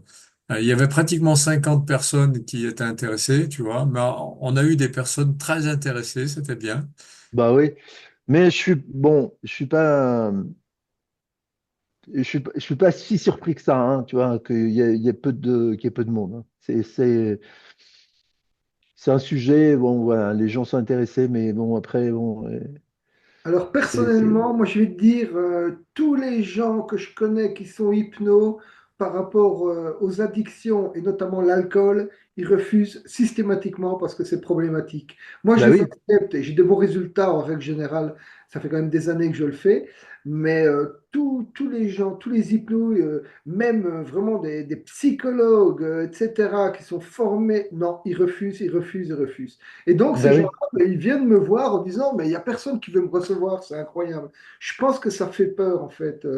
bah Et oui, c'est là que ça m'a intéressé, ce live, parce que je voulais voir un petit peu une approche et voir, moi, ma façon de travailler, ta façon de travailler. Et j'ai retrouvé certaines concordances dedans. Après, j'ai appris des choses qui étaient super intéressantes. Donc, moi, franchement, j'ai pas mal de demandes dans ce sens-là, que ce soit cocaïne, que ce soit alcool, cigarette, c'est encore autre chose. Le sucre, j'en ai beaucoup aussi. Voilà. Et je pense que c'est quelque chose qu'il faut développer, mais qui fait vraiment peur ouais, par rapport au métier d'hypno. bah oui, oui, parce que si tu veux, c'est pas de l'hypnose, hein, c'est-à-dire c'est de l'hypnose, en fait, c'est de l'hypnose du début à la fin. Mais seulement, c'est, il faut encapsuler l'hypnose à l'intérieur d'un processus, quoi. Tout à fait, j'ai bien compris ça. Ouais. Et l'hypnose toute seule, Avec l'expérience, j'ai appris ça, qu'en fait, l'hypnose est super, mais en fait, il y a d'autres choses à amener dedans pour ah bah pouvoir. oui, oui, C'est un Voilà, support, hein, c'est juste un voilà, support. voilà, c'est ça. c'est une mise en condition, et C'est puis une derrière, mise en condition, ouais. il y a J'aime tout le bien reste. la définition que donne, il y a un psychiatre, j'ai oublié son nom, Christophe, qui est à Toulon. J'ai fait une formation avec lui. Et Christophe Dufour. Christophe Dufour, c'est ça. Et donc, sa définition de l'hypnose, c'est l'état d'hypersuggestibilité. Voilà, Et c'est ça. après, tu mets les techniques derrière. Ouais, voilà. Après, tu mets les techniques. Mais l'hypnose, c'est l'état d'hypersuggestibilité. C'est-à-dire, Alors, c'est-à-dire, l'hypnose, c'est tous les moyens pour créer l'état d'hypersuggestibilité et le maintenir. Voilà. Ni oui, plus, ni moins. oui, c'est pas forcément un truc comme on apprend dans les écoles où tu vas rendre les gens. Ça peut être. Je m'étais engueulé une fois avec quelqu'un qui est un peu connu dans le monde de l'hypnose. Je lui avais dit, je dis voilà, t'es assis sur ton canapé en train de bouquiner ou de regarder la télé, et puis il y a ta femme qui dit ah zut, il y a plus de pain. Et là, tu te lèves, tu descends, tu vas chercher du pain. Je dis c'est une addiction hypnotique aussi. Ben Parce oui. qu'elle elle a envoyé un message clair que lui a capté inconsciemment. Il le fait. Il me dit oh non, pas du tout. Il dit l'hypnose, c'est quand moi je colle les pieds de la personne par terre. Je dis bon, d'accord. C'est pareil. Mais bien sûr, c'est Là, exactement la même chose. là, c'est l'inverse, c'est-à-dire que tu avais le cul qui était collé au canapé, tu vois. Et ça l'a Ça t'a décollé. décollé. Ça a fait l'effet inverse. Mais c'est exactement pareil. Les personnes sont trop formalisées Ouais, sur le, voilà, sur ce qu'ils font, qui doit déclencher ça va déclencher une lévitation, ça va déclencher un truc comme ça. Mais ça, ouais. c'est du pipi de chat. Je veux dire, il y a tellement mille manières d'emmener les gens très loin, sans forcément faire des trucs compliqués. Mais Bah bon, oui, oui. chacun son monde, écoute. Ouais, c'est ça, c'est ça. Bon, en tout cas, merci beaucoup, Bernard. Merci à vous. Benoît, À vous. merci beaucoup. Au Benoît, revoir, alors, bonne soirée à vous. au Merci Merci. revoir, pour salut. le partage. À Bonne fin de bientôt. soirée. Ciao. Ciao. Ciao.